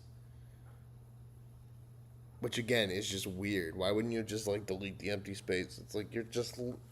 don't want us to know anything about this. Nothing. It's just a piece of air. And then that's it. All right, guys. So that's the end of that. Let's go into right now. We're going to just jump into this right now. Where's the video? Shut the video off. Here we go. Pull this back up. Options. Oh, wait. No, that's not where I'm going. I'm going here. Going here. We're going to go like right there. Right there. All right, here we go. We're going to get into... I saw this Johnny Harris video that looked pretty fucking dope. But first, let's get a... between the US and Iran. Update up on Iran. Is now embroiled With in Ukraine. another I was telling you guys about this yesterday. Literally, this just happened, okay? Let's see if we can get... If there's any kind of news going on right now. Let's just double check real quick. Mo news. All right. Okay, we got about... so, Kelchi batters give GOP 56% chance of keeping the Senate. And Axios. Trump loving Vance's performance of late. Vance's performances on TV, in polls, and on the global chessboard Iran deal underscore how, at least at this moment, the VP looks like President Trump's undisputed political heir if he runs in 2028. JD is earning it, and Trump sees it, a senior Trump advisor said, adding that Secretary of State Marco Rubio, the other top Trump aide seen as a potential heir, wasn't planning to run anyway, and he'd even less likely to do so now. Oh, okay, so wait, hold on. Let me reread that. Let me get there. Gotta get out of Joe Biden mode. Get myself out of Joe Biden mode. Let me give this another shot, guys. Get myself out of Joe Biden mode. All right. Axios. Trump loving Vance's performance as of late. Vance's performances on TV and polls and on the global chessboard Iran deal underscore how, at least at the moment, the VP looks like President Trump's undisputed political heir if he runs in 2028. JD is earning it, and Trump sees it, a senior advisor for Trump said, adding that Secretary of State Marco Rubio and other top Trump aide seen as a potential heir wasn't planning to run anyway, and he'd be even less likely to do so now. For months, Trump has compared and almost pitted Vance and Rubio against one another, asking advisors whom they'd prefer at the top of the 2028 ticket. That parlor game is now on hold. POTUS isn't asking JD or Marco anymore, said one insider. He's no longer asking, how's JD doing? He's now saying, JD looks great, right? Ah, that's interesting. Interesting. Kind of a little slid there. Okay, so this is the start of World War III, but for some reason the media doesn't want to talk to us about it. In a stunning reported this last night. Iran claims crazy. Ukraine and Iran is now embroiled in another conflict. In a stunning development, Iran claims Ukraine attacked one of its vessels in the Caspian Sea over the weekend. Now, Ukraine's president says drones targeted several ships meeting with Trump which were tomorrow morning in a closed-door meeting from Iran to Russia. That's the story out of Ukraine. Iran says at least one person was killed and 3 injured and is now threatening Ukraine. This all comes as US military operations against Iran do appear to be on hold. But despite the US signaling new diplomatic efforts, Tehran insists Washington will not determine the timing of this war. Look, from Europe to the Gulf, we are following all sides of this evolving story for you. Today we've got Claire Sebastian in London. Lenny Jokos is in Dubai. Let's start, if we can, Claire, with Iran's Foreign Minister Abbas Araghchi warning that this incident in the Caspian Sea cannot go unanswered. What is going on there, and why would Kyiv risk getting mixed up in another conflict? Yeah, Becky, I think it's a calculated risk for Ukraine here. I just want to be clear, we're not 100% sure at this point what exactly happened. We have different accounts from different sides. Ukraine says it hit cargo ships that were under international sanctions, as well as a sort of missile boat, a military ship. It's not saying which countries they were flagged under or owned by. It's saying they were involved in transporting military equipment between Iran and Russia. Those were the exact words of President Zelensky over the weekend. Iran, of course, on the other hand, is saying that one cargo ship, civilian cargo ship, was hit and one seafarer was killed and several injured. Yeah, guys, make sure that when we're having conversations in the chat, that like you know, spam out your opinions, say who you like, all that kind of stuff. But don't keep doing the same flavored comments over and over again, like you're just trying to feed the chat. The chat is for conversations. The chat is not for billboarding your opinions. Okay. We're not trying to get from Russia it on to Iran. So we have different accounts there, but why would Ukraine take the risk here, I think, is a really big question. Look, on the one hand, the position of Zelensky is that Iran has effectively already attacked Ukraine through its supply to Russia of Shahed drones and then the subsequent licenses, ballistic missiles also reportedly. And so that is his sort of official position, that this is a legitimate target. But I think the timing here is really interesting because, of course, Zelensky is now going into this big diplomatic week. He's in the UK today. He's heading, we think, to Washington tomorrow to meet with President Trump. And these strikes do allow him to sort of re-argue the prowess of Ukraine's deep strikes to help with this flipping of the narrative around the sort of patron-client relationship that we used to have with Ukraine when it visited its Western allies, towards the sort of mutuality of these relationships. And of course, it helps bring Ukraine up the priority list, especially in the eyes of President Trump, if he sees that Ukraine is now potentially able to help weaken Iran through strikes like this, and also the danger of the burgeoning military relationship between Russia and Iran and how that could affect the course of the war with Iran. So I think all of that helps bolster those arguments for Zelensky going in to a critical diplomatic week and, of course, especially a critical meeting in the White House. And what do we understand happened in the Caspian Sea, and how concerned should we be at this point about this conflict, that between the US and Iran, expanding into a new front? I'm concerned.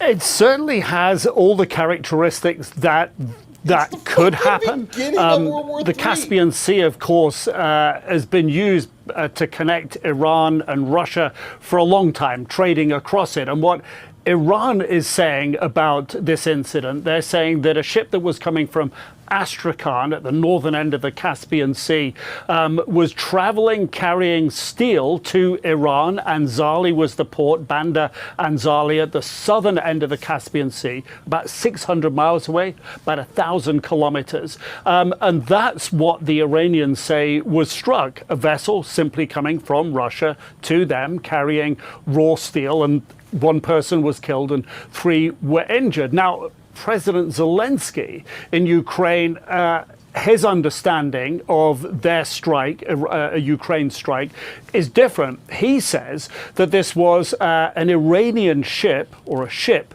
bringing Iranian weapons to Russia. And as we know, Russia has been using, over the last more than 4 years, Shahed and other types of drones that have been made in Iran and supplied to Russia. Russia's learnt from those drones, augmented them, supplemented them, but lent heavily at times on Iran's support for weapons to be used in Ukraine. So from President Zelensky's point of view, that was a legitimate target. And the Ukrainians, for about the past 8 or 9 months, have been targeting Russian facilities inside the Caspian Sea. They've hit an oil terminal there, as well as some other shipping.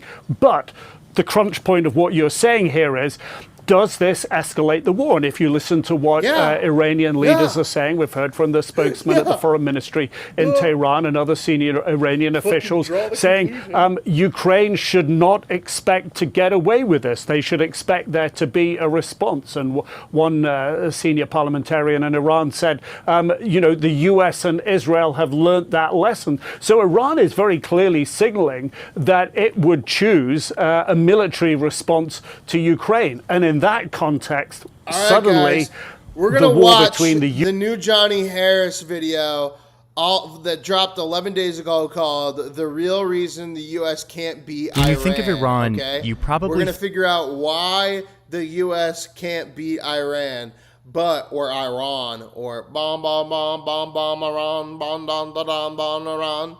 Okay, guys, so let me check, make sure that there's no more news for the day before we get into this Iran little scander. Pull it up. No, there's no more news. All right, no more news for the day. And let's get into this deep dive with Johnny Harris, the real reason the U.S. can't beat Iran. And guys, about 10 minutes into our next hour here, we're going to go members only. So remember, you can subscribe as a member for $4 a month.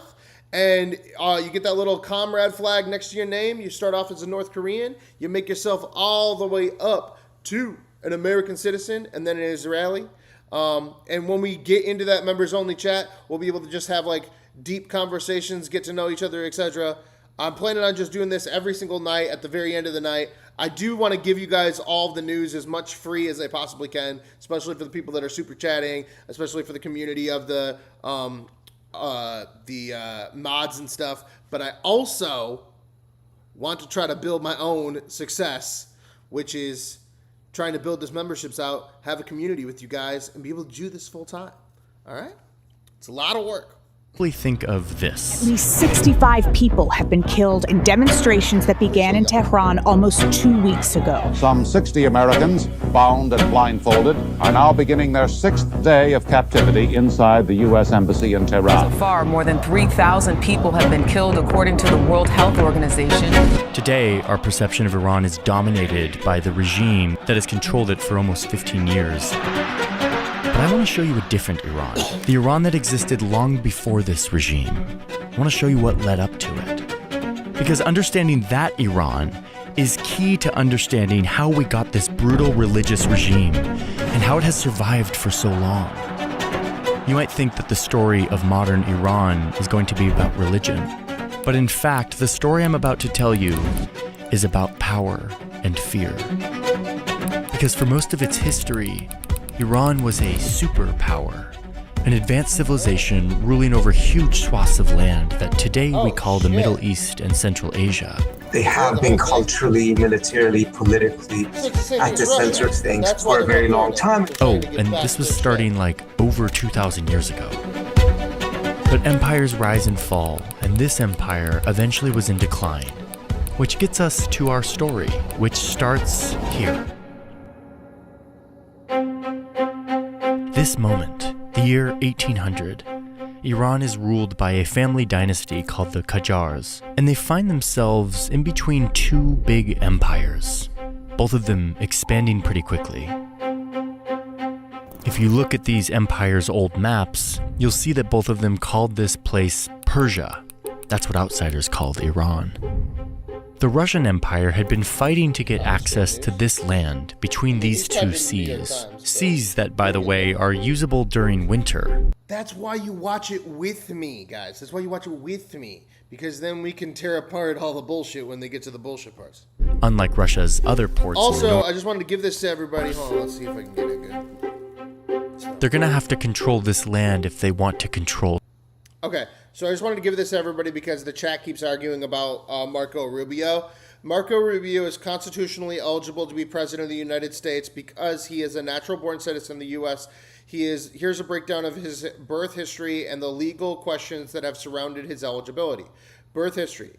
Marco Rubio was born in Miami, Florida on May 23rd in 1971. His parents were Cuban immigrants who came to the United States in 1956. At the time of his birth, his parents were legal permanent residents, but they had not yet become naturalized U.S. citizens. They became citizens a few years later. Constitutional requirement.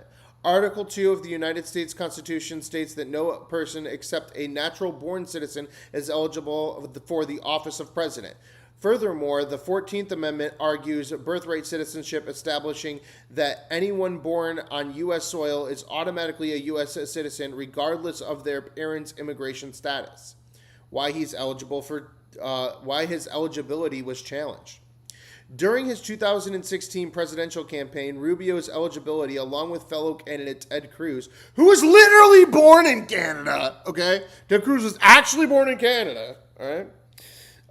Faced formal legal challenges in several states. The objectors argued that to be a true natural-born citizen, a person had to be born in the U.S. to parents who were already U.S. citizens at the time of the birth.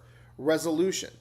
Those challenges were consistently dismissed by courts and state election boards. For example, the Illinois State Board of Elections officials overruled the objections to Rubio's candidacy in 2016. Legal consensus holds that because Rubio was born in the United States, he acquired citizenship at the exact moment of his birth without needing to go through a naturalization process, firmly meeting the constitutional definition of a natural-born citizen.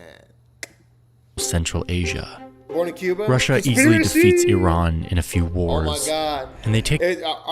Can we get a left-wing birther? Can I get a left-wing birther? The land and get access to the seas. And in doing so, Russia makes Iran sign some treaties that gives Russia exclusive military control. I'm already understanding exactly what is going on here just by how he set this up. He was like, Iran had all this other land. This is the land they keep throwing proxies into. This is the land that we keep trying to control, that the British Empire and America keeps trying to control, and they want to overtake all of it. Kind of like Russia with Ukraine. So like the, evil empires would obviously link up. Control in the Caspian Sea. The treaty also says that Russian merchants can do what they want. They don't have to comply with Iranian law. It was a lot. Oh wait, and I almost forgot, if this wasn't enough, Iran has to pay Russia back for the war. So it's still the early 1800s, and Russia has just leveled up its strategic position in Central Asia, not just by conquering this land, but by solidifying major leverage within Iran. Now, over here, the British are watching. They're watching closely, and they're getting nervous. Russia now has access to these seas, and it has leverage within Iran. That means easier access to this Gulf, the Persian Gulf that leads to the rest of the world. Even worse, this land east of Iran is strategic high ground. They call it the key to India, meaning if Russia got access here, it would threaten the British Empire's most valuable colony. Iran might take this over and give Russia access. This would be a nightmare for Britain. A British general calls Russia a, quote, disagreeable and even dangerous neighbor. So the British Empire jumps into a competition for influence in this region that would come to be known as the Great Game. They fight several wars with Iran to stop them from getting the key to India. Okay. The birther theory was widely circulated throughout the debunked conspiracy theory, blah, blah, blah, blah, blah, under Article 2, blah, blah, blah. Okay, wait, here we go.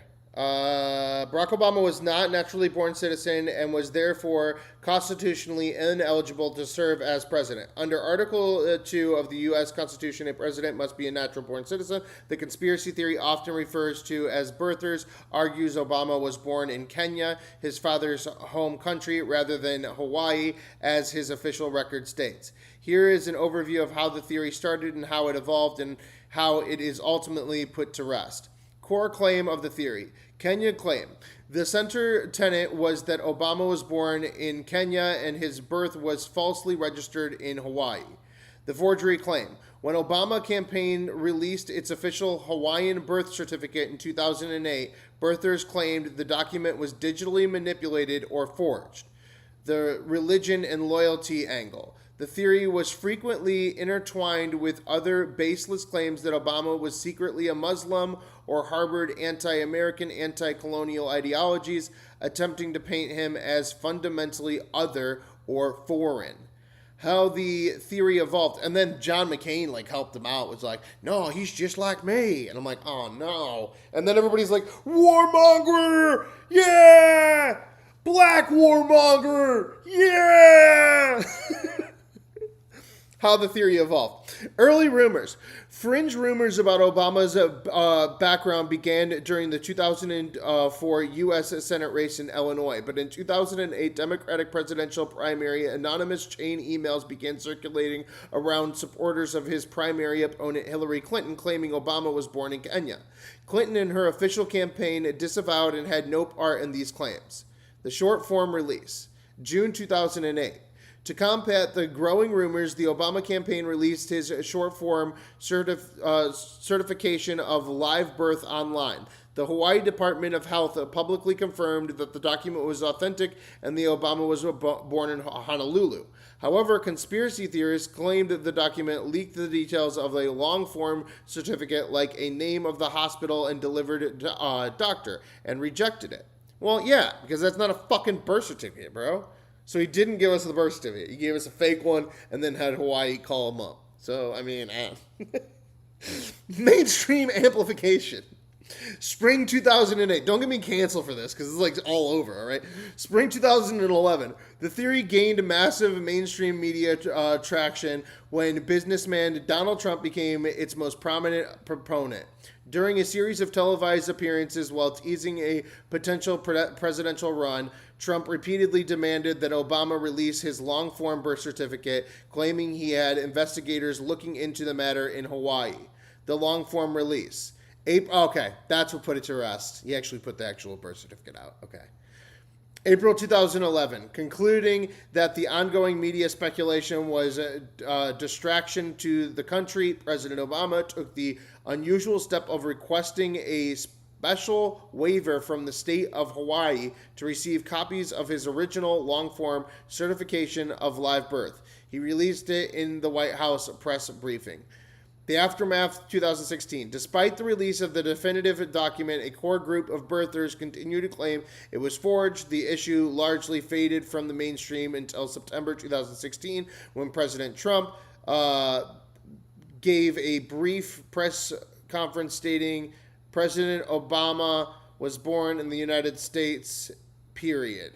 And then that was the end of it. So when he was campaigning against Hillary, he said he was born in the United States, period.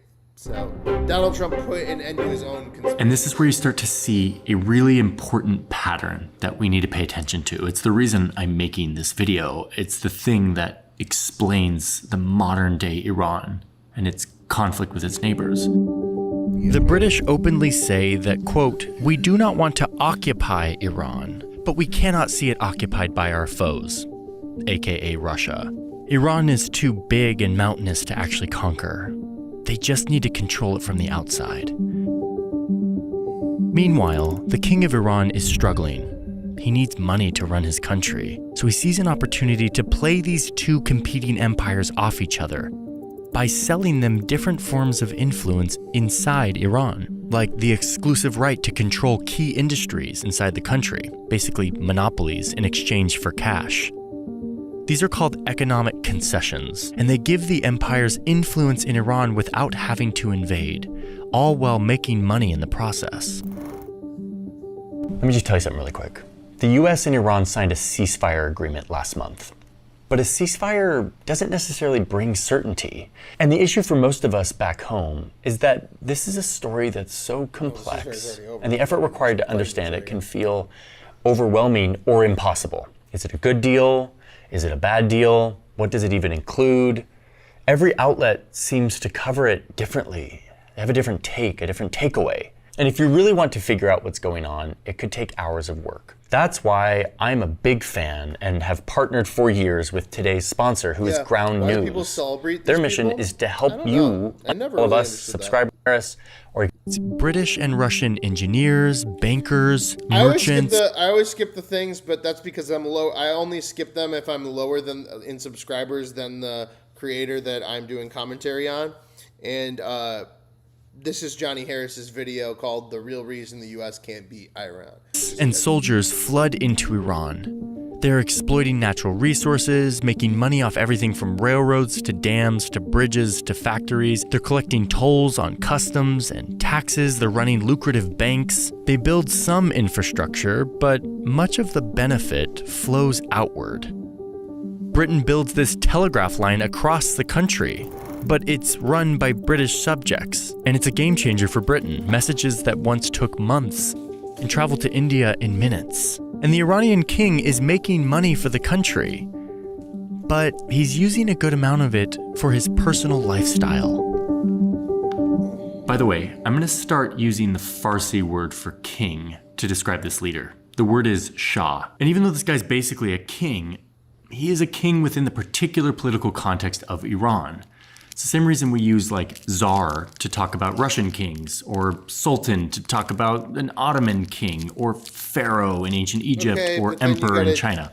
You get Okay then, Johnny Harris, but then you have to do that same damn thing when you talk about I guess Iranian Shah. Yeah, okay. All right, point. So the king going forward is the Shah. Okay, so the Shah is selling all of these industries and monopolies to both empires. And then in 1890, the Shah sells Britain a total monopoly on tobacco for 50 years. Tobacco is a major part of daily social life in the country, but now everything has to go through a British middleman. This really hits a nerve. The people are starting to become fed up with outsiders controlling their country. So they band together and protest. And it works. The Shah cancels the tobacco agreement with Britain. Iranians are starting to realize that mobilizing together can bring about change. They rise up again in 1905, demanding a constitution. They want to put limits on the king's power. They want to create a parliament. They want to have representation. And they want to limit all these secret deals that the Shah has been making, selling off their country to foreigners. This is among the first constitutional revolutions in the Middle East, and it's looking like it's working. It's the early 1900s, and Iran has a parliament. The Shah is letting this happen, but very soon after, he dies. And the next guy, his son, hates the parliament, doesn't like how it's limiting his power. You know who else hates all of this democracy? The empires. Especially Russia, whose influence in Iran the new parliament wants to diminish. So Russia sends in 12,000 troops to support the Shah. They show up to the parliament with a bunch of cannons and they open fire on the parliament building. They kill hundreds of lawmakers and constitutional revolutionaries. They arrest many surviving revolutionaries. Others are executed. The Shah is killing his own people with the help of outsiders. And unfortunately, Russia. This is something we will see again. US does it later. But the Iranians striving for democracy fight on, and they gain back some power in the country. It's the early 1900s, and this pattern that we've seen for 100 years continues. The struggle for influence in strategically located Iran. Germany enters the scene, and Russia and Britain realize that they need to team up to keep German influence out. So instead of fighting each other, they divide Iran into spheres of influence and promise not to cross into each other's area. Of course, Iranians had no say over these lines of influence. And then, a year after the empires slice up the country into spheres of influence, there's a discovery that will make Iran even more valuable to control. Oil. Lots of oil. Oh my God. Now, the Shah had sold the rights to explore for oil to a wealthy Englishman in 1901. And after 6 years of searching, he finally found it. Now, the British Navy would be switching from powering its ships with coal to oil. So look what happened here. Iran went from being a buffer zone that protected British trade routes and their vital colony to holding the key to Britain's naval dominance, which is their global dominance. Britain is not leaving Iran anytime soon. They would go on to establish a company we know today as British Petroleum, or BP. And of course, they send troops to protect this vital resource. Right in time for a war to break out in Europe. When World War I begins, Iran declares neutrality. They want no part in this fight. But the fight comes to them anyway. Iran is too strategically important, especially with all this oil. The war ravages Iran's economy, and at least 2 million Iranians die from food shortages and disease caused by the war. Once again, Iranians are paying the price while the empires fight to protect their wealth and influence. After the First World War, Russia is going through a communist revolution, turning into the USSR or Soviet Union, and they leave Iran. but they're just next door. They could come back at any time. But for now, it's just the British Empire, who wants to increase their influence here even more due to the vast oil reserves they're discovering. Oil had been a game changer in World War I. It's one of the reasons the British won, and Germany, who didn't have access to nearly as much oil, lost. Oil is a strategic weapon. They can't leave Iran. But Iranians are fed up with what has been over 100 years of foreigners running their country from the outside. So this military man rises up. He works with the parliament to throw out the old Shah and promises to make Iran great again, trying to get the people to remember that this was a superpower. They need to restore that greatness. His name was Reza Shah. At a time of rising nationalism everywhere, Reza Shah emphasizes Persian identity and greatness, reminding people that the majority of Iranians speak Farsi, not Arabic like much of the Middle East. And this Shah says that Iran was great before the Arabs brought Islam to Iran, so he wants to reduce the influence of religion in the society. He wants to make the secular state the only political and legal power. In 1936, he bans women from wearing any kind of cover or veil. He wants to modernize Iran and push back against all the humiliating foreign influence that has been stopping the country from being able to determine their own destiny for decades. It feels like a new era for the country. He's building hospitals and schools and roads and a university. Farsi becomes the official language. Nomads are forced to settle down. He builds a railway across the country. He builds a strong centralized bureaucracy, a secular court system, a powerful army, and he demands that outsiders call it Iran instead of Persia. And he crushes anyone who opposes his modernizing efforts. Okay, but not too fast. This is where we're going to see that pattern again. As part of all of this modernizing effort, the new leader brings in German engineers. And look at the date. Back in Europe, Germany just started a war with its neighbors. This is World War II. Industrial partner during political turmoil. So here comes Russia and Britain Germany. again. They demand that Reza Shah expel the Germans, who could easily sabotage these weapon supply lines that the Soviets need to fight back against Germany in Europe. Or maybe they could sabotage Britain's valuable source of fuel for the war. All right, guys, make sure you double tap. Hit that like button. Hit subscribe, please. Hit that double tap. Double tap it. Double tap that damn screen. Why? Because we're only one like away. We're one like away, people. We're one like away. And unfortunately, right now, we're about 30 seconds away. If I can get this like in here, if I can get this last like, we will be on our way to members only time. And it's crazy. We don't have any other news. I don't think I'm going to get it. I think we're going to end it at 99, guys. Thank you all so much for watching. Again, though, make sure you subscribe for $4 a month.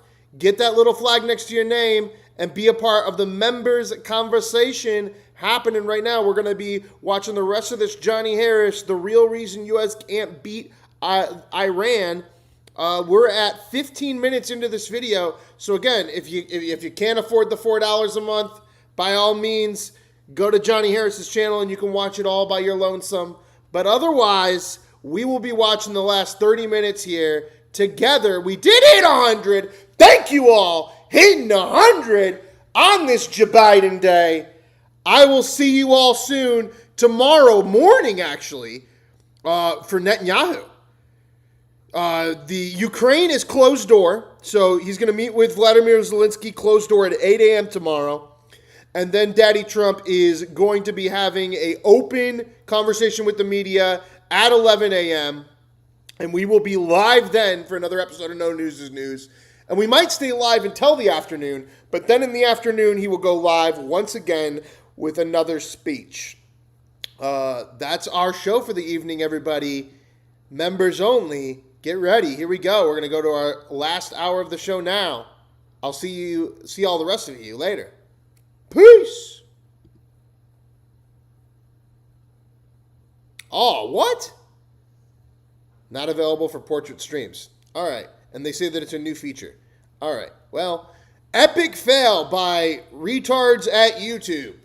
Giving me a button that doesn't even work to do a thing that doesn't even work. But I'm glad that we tried. Anyway, let's all together watch the last 30 minutes of this. I thought that might actually be my way in. I thought, I could spread you all to like Rumble and X and whatever, and they could do like the PP view on YouTube, but apparently like, nah. They're just slow in the head or something, or they don't like me doing it on the mobile, or I don't even know why would you ban it from mobile? That's stupid. Anyway, all right. Well, let's all enjoy this together. Let's figure out watch the rest of this video. Reza Shah doesn't want to give in to the big empires. He's done with them. So he stalls, tries to negotiate with them, tries to play these empires off each other, and tries to remain neutral once again. But the British and Soviets are not having it. They pull a familiar act of pressure, this time invading Iran and forcing Reza Shah off the throne and into exile in South Africa. They replace him with his 22-year-old son, who is more willing to do what they want. So much for getting rid of foreign influence. During World War II, Iran is once again too weak to resist and too important to be left alone. A strategic corridor, a buffer zone between empires, a massive oil reserve, and these big powers occupy huge swaths of the country, all a part of their global chessboard. Okay, so World War II is over, and I want you to pay attention to this guy, Mohammad Reza Shah. Remember, he's the new Shah, the one that the Soviets and the British installed right in the run-up to World War II. Yeah, he's a big part of the next chapter of this story, so just keep an eye on him. Oh, and let's update his photo. He's not 21 anymore. World War II's over. The Iranian people come out of World War II with even more motivation to stop this seemingly forever cycle of outsiders controlling and ravaging their country. Their democracy movement is now 4 decades old, and the people are developing a stronger and stronger culture of protest, intellectual discourse, politics, national pride, but it's never been able to take root because it's always disrupted by outsiders meddling in the country. And look, even though the war is over and the British are decolonizing around the world, they're still here, pulling huge amounts of oil from Iranian soil, protecting it with troops, and shipping it around their empire. And the Shah is okay with this. Because remember, the British installed this Shah, their friends. But the people really don't like this Shah. He's Britain's Shah, not Iran's. He's a symbol of more of the same, foreigners controlling the country. But you know who they do like? This guy. Mohammad Mossadegh. He's a political leader, and he rises up with a strong voice, calling for Iranians to reclaim their country. Mossadegh wants to reject all imperial powers so that Iran can chart its own course. And item number 1 on his list is oil. Britain is pumping loads of oil out of Iran, but Iran is only getting 16% of the company's profits. So, the Iranian parliament asks to renegotiate the oil deal to more of an even split. They want it to be more like 50-50. Britain's open to negotiation, they'll give more money, but not 50%. So the Iranian prime minister accepts this. But when he goes to parliament for approval, who stands up to reject it? Mohammad Mossadegh, who argues that this valuable resource is Iran's. They should control it completely. Uh-oh. Britain's starting to get nervous. They say, okay, fine, we'll do the 50-50 split. But it's too late. The political and public momentum towards Iran getting full control is too strong. The prime minister who was opposed to nationalization of the oil gets assassinated. And who does the parliament elect to be the new prime minister? Mossadegh. Oh no! Mossadegh looks like the guy who's gonna finally put an end to foreign control, to usher in a new Iran, one that's run by the people, not by the empires. It's 1951, and Mossadegh's proposal to take back the oil company goes to parliament, and they approve it.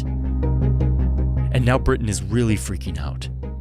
The US and the World Bank step in to try to mediate, try to find a peaceful deal, but neither side gives in. Britain will pay more, but they will not give up control. And Mossadegh won't budge on Iranians controlling their oil completely. Britain then tries to punish Iran by boycotting their oil, sending Royal Navy warships to this choke point in the Persian Gulf to deter any tankers that are considering transporting oil out of Iran, hoping that this will hit them economically and give them leverage in the negotiation. but Iran doesn't budge. Oil is the ultimate symbol of Iran taking the country back from this 150 years of foreign meddling. So Britain decides it's time to play dirty. The American CIA is in the middle of the Cold War, trying to counter Soviet influence around the world. And the CIA's Middle East guy is in London. The British intelligence agency gets a meeting with him, and they try to convince him that Mossadegh could be an asset to the communist Soviet Union. Brand new President Eisenhower wants to do anything he can to counter Soviet influence, anywhere on Earth. What if Mossadegh is sympathetic to the Soviets, and they let them get access to the oil? We can't have that. And they conclude that they need to get rid of Mossadegh. This is basically a rerun of several previous episodes of this story, where the big empires use Iran as a playing field to counter the influence of their geopolitical rival. So the CIA allocates $12 million in today's money to do whatever it takes to get Mossadegh out. They sneak people into the country who start quietly bribing politicians, paying organizers to bring crowds into the street against Mossadegh. They give money to newspapers to attack him, and when the moment's right, the Western-friendly Shah steps up and tries to fire Mossadegh from being prime minister. And it totally backfires. The people keep supporting Mossadegh, and the Shah flees the country for Rome. The CIA regroups and continues their secret campaign of influence, and they eventually get enough of the military to flip. Getting the military on board is usually the defining feature of a coup. And now enough of the Iranian military supports the Shah and not Mossadegh. They go to Mossadegh's house, they arrest him, they run him through a military trial, and charge him for treason because he didn't obey when the Shah tried to fire him. They sentence him to life under house arrest. He is officially silenced. And then the Shah, remember the same Shah that Britain installed in World War II to be their Shah, he flies back into the country and takes total power once again. He remains Britain's guy, but now he's loyal to the Americans who just reinstalled him as the leader by throwing out the person that the democracy had chosen. Britain keeps control of Iran's oil business, but they do start sharing 50% of the profits with Iran. And to avoid future backlash, the British divide their share of oil between other big nations, giving a huge share to the US, who had just spent a lot of money to help them save the oil. Mossadegh almost did it. He almost broke the cycle of outsiders controlling Iran's government. I just got a vidIQ email. I just hit 23 million views total. Thank you, everybody in this stream. You're obviously the reason that we just hit that full total. But we just hit, on this channel, 23 million total views after, God, how many years now? I've been a YouTube partner since 2010. So 16 years. Resources and economy. But once again, he was thwarted by the more powerful empires. And the Shah goes on to do a version of what his dad did to Iran, to modernize the country and the society in a Western direction, trying to reduce the influence of Islam on the society. He allows women to vote, increases rural education, but does all of this with an iron fist. He eliminates his political opposition, he censors the press, and he imposes Western dress and lifestyle on the society. The CIA helps him create a secret police that he uses to capture and torture and spy on anyone who opposes his regime. And the Shah gives Americans in Iran legal immunity, which is a perfect echo of the humiliating treaties that Iran was forced to sign with Russia over 100 years earlier. And the oil keeps flowing. Iran is getting rich, but its tens of millions of people are becoming increasingly resentful that their leader is clearly a Western puppet. And one of the most vocal critics of all of this, Ruhollah Khomeini, a religious leader who abides by a strict conservative interpretation of Shia Islam. He starts giving speeches against the Shah. Now, if you look at Khomeini's speeches, and I have looked at and listened to many, you start to see frustration not just with the Shah, but frustration and anger at this entire story that we've been telling so far. These years and decades and centuries of Iran being sold to outside powerful empires. I'm not frustrated with that. He says that the empires have, quote, invaded Iran and occupied our country. The property of the people was exposed to danger. The government has sold our independence, committed treason against this country and against Islam. Before it was the British that brought our misfortune, and now it's the Soviets on one hand and the Americans on the other. All of our miseries are caused by those imperialists. He calls on the religious leaders to rise up to avoid, quote, this nation to be slaves of Britain one day and America the next. He says that a number of foreign states carry off our oil after drawing it out of the ground. And the negligible sum that they pay to the regime, they have installed returns to their pockets by other routes. They have reduced the Iranian people to the level lower than an American dog. And all in all, the people must, quote, throw the Shah out of Iran. It's a call for revolution. Now, I told you at the beginning that modern-day Iran is not all about... Damn it. You know what? You make me plug. Eye roll from Johnny Harris digitally to me. Yeah, okay, so Gabe Penn says, Fatty, you're an idiot. I've been fat, I've been skinny, I've been fat, I've been skinny again, blah, blah, blah. I ran a marathon 2 years ago. I was 189 pounds. You don't have to believe me on that one. But you can believe me on the 312. Go watch the movie The 312, where I lose over 100 pounds on screen over the duration of a year, the year after Boyhood came out, as the Chicago Cubs win the World Series in a romantic film that was filmed over that duration of a year. And my starting weight was 267 pounds, and I ended up at 151 at the end of that movie. So go watch The 312, now available on, I think that one's exclusively on Plex, or you can watch a edited down non-nudity version of it on YouTube. About religion and religious beliefs, and that's true. Also, and yet, this man, Khomeini, is a religious cleric, an imam, a leader in the Shia Islamic... I don't know, it didn't feel that way at first, but now that I'm like halfway through this video, I'm kind of like, is this like how far do we got to stretch our imagination as Americans?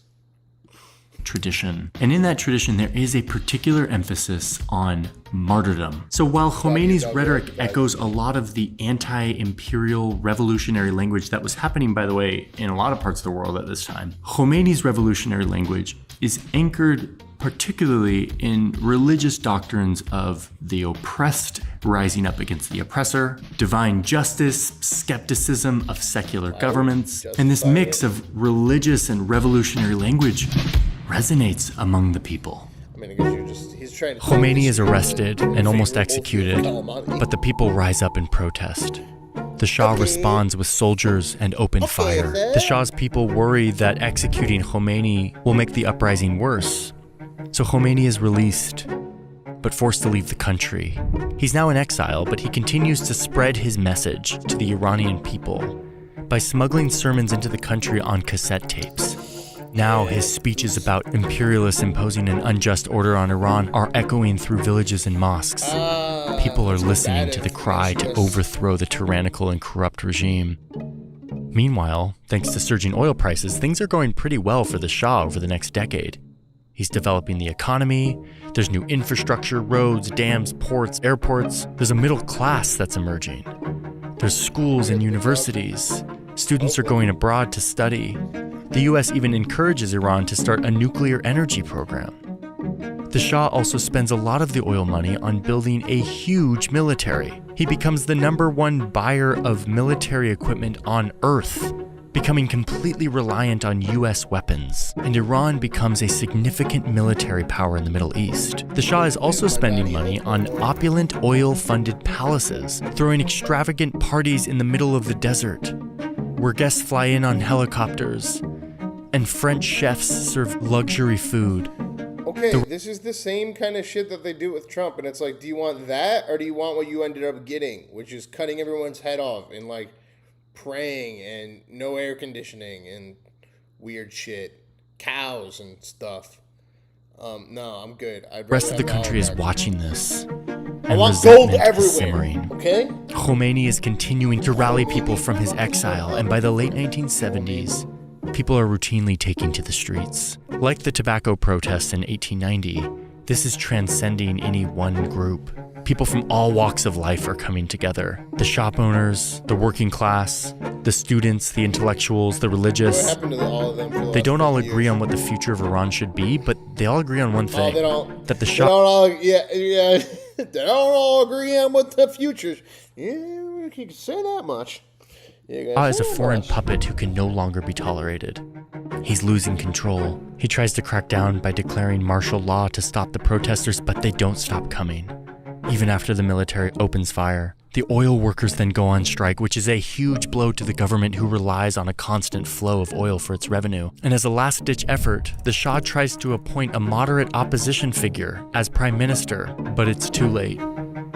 The people have turned against the monarchy. It's January 1979, and the Shah flees the country once again.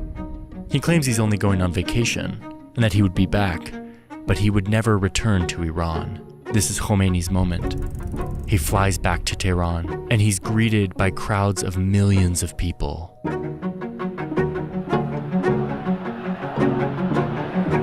This is what a revolution looks like.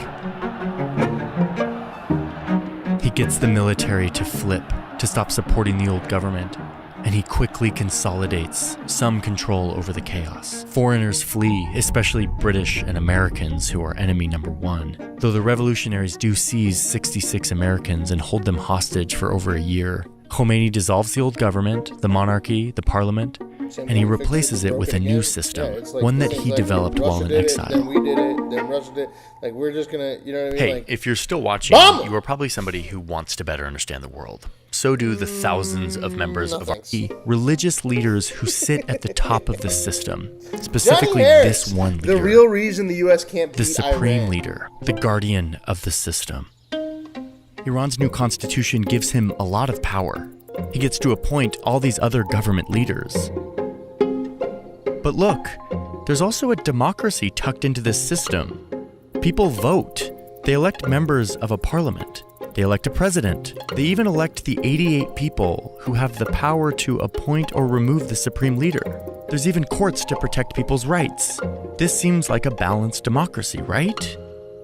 Well, not quite. This is actually what we call a filtered democracy. It's filtered through religion.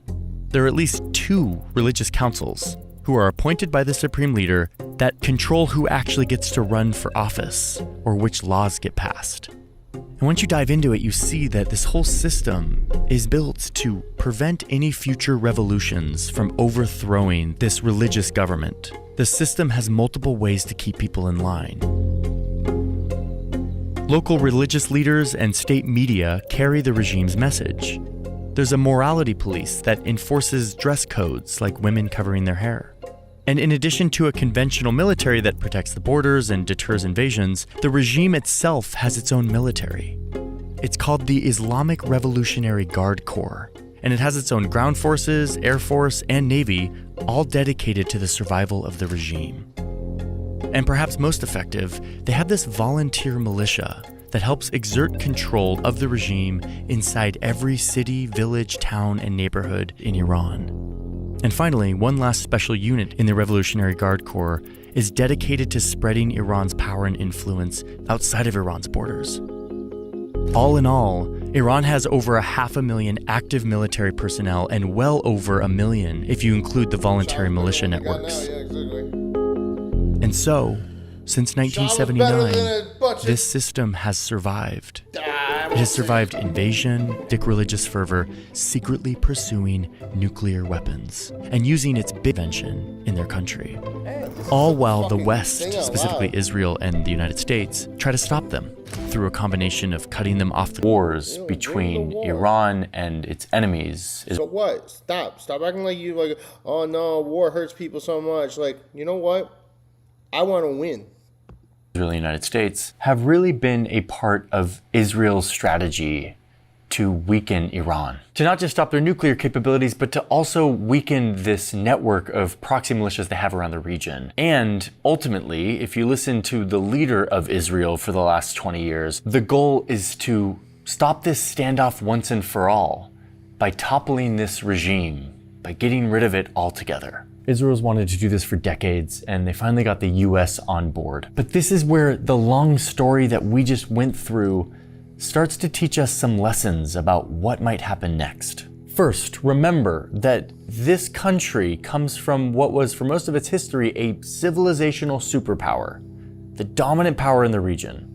And for the last 200 years, it has been humiliated, controlled by outsiders who have dominated it through coercion. That memory, that resentment is woven into modern day Iran, especially the regime. A regime that rose in a burst of anger in 1979. A regime that, yes, is fueled by apocalyptic religious fervor and belief, but as we now see, it is also fueled by this story, by ensuring that this never happens again, that outsiders will never again control Iran, coerce Iran and its people and its government, and who have built a paranoid, high-control regime full of multiple parallel governments and layers of different militaries who centralize the power around this supreme leader. And so what we see, as one expert told me, if Israel takes out 100 top officials in an airstrike, there'll be 100 more waiting to take their place. This is a regime that is designed to be coup and revolution proof. And the last thing I must say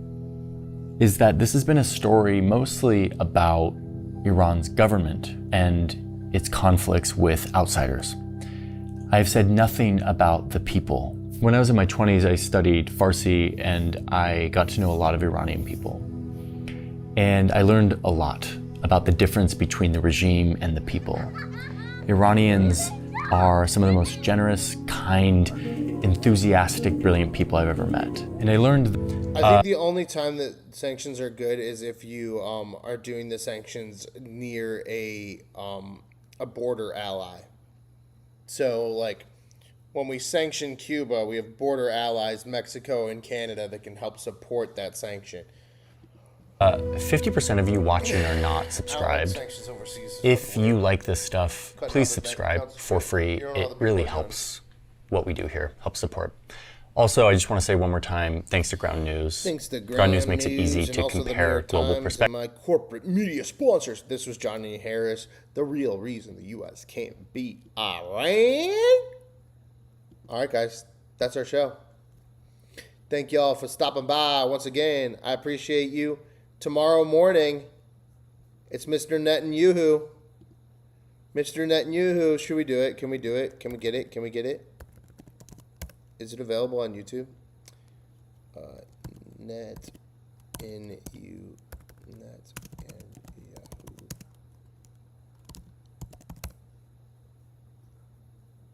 Yeah, here we go. All right, guys.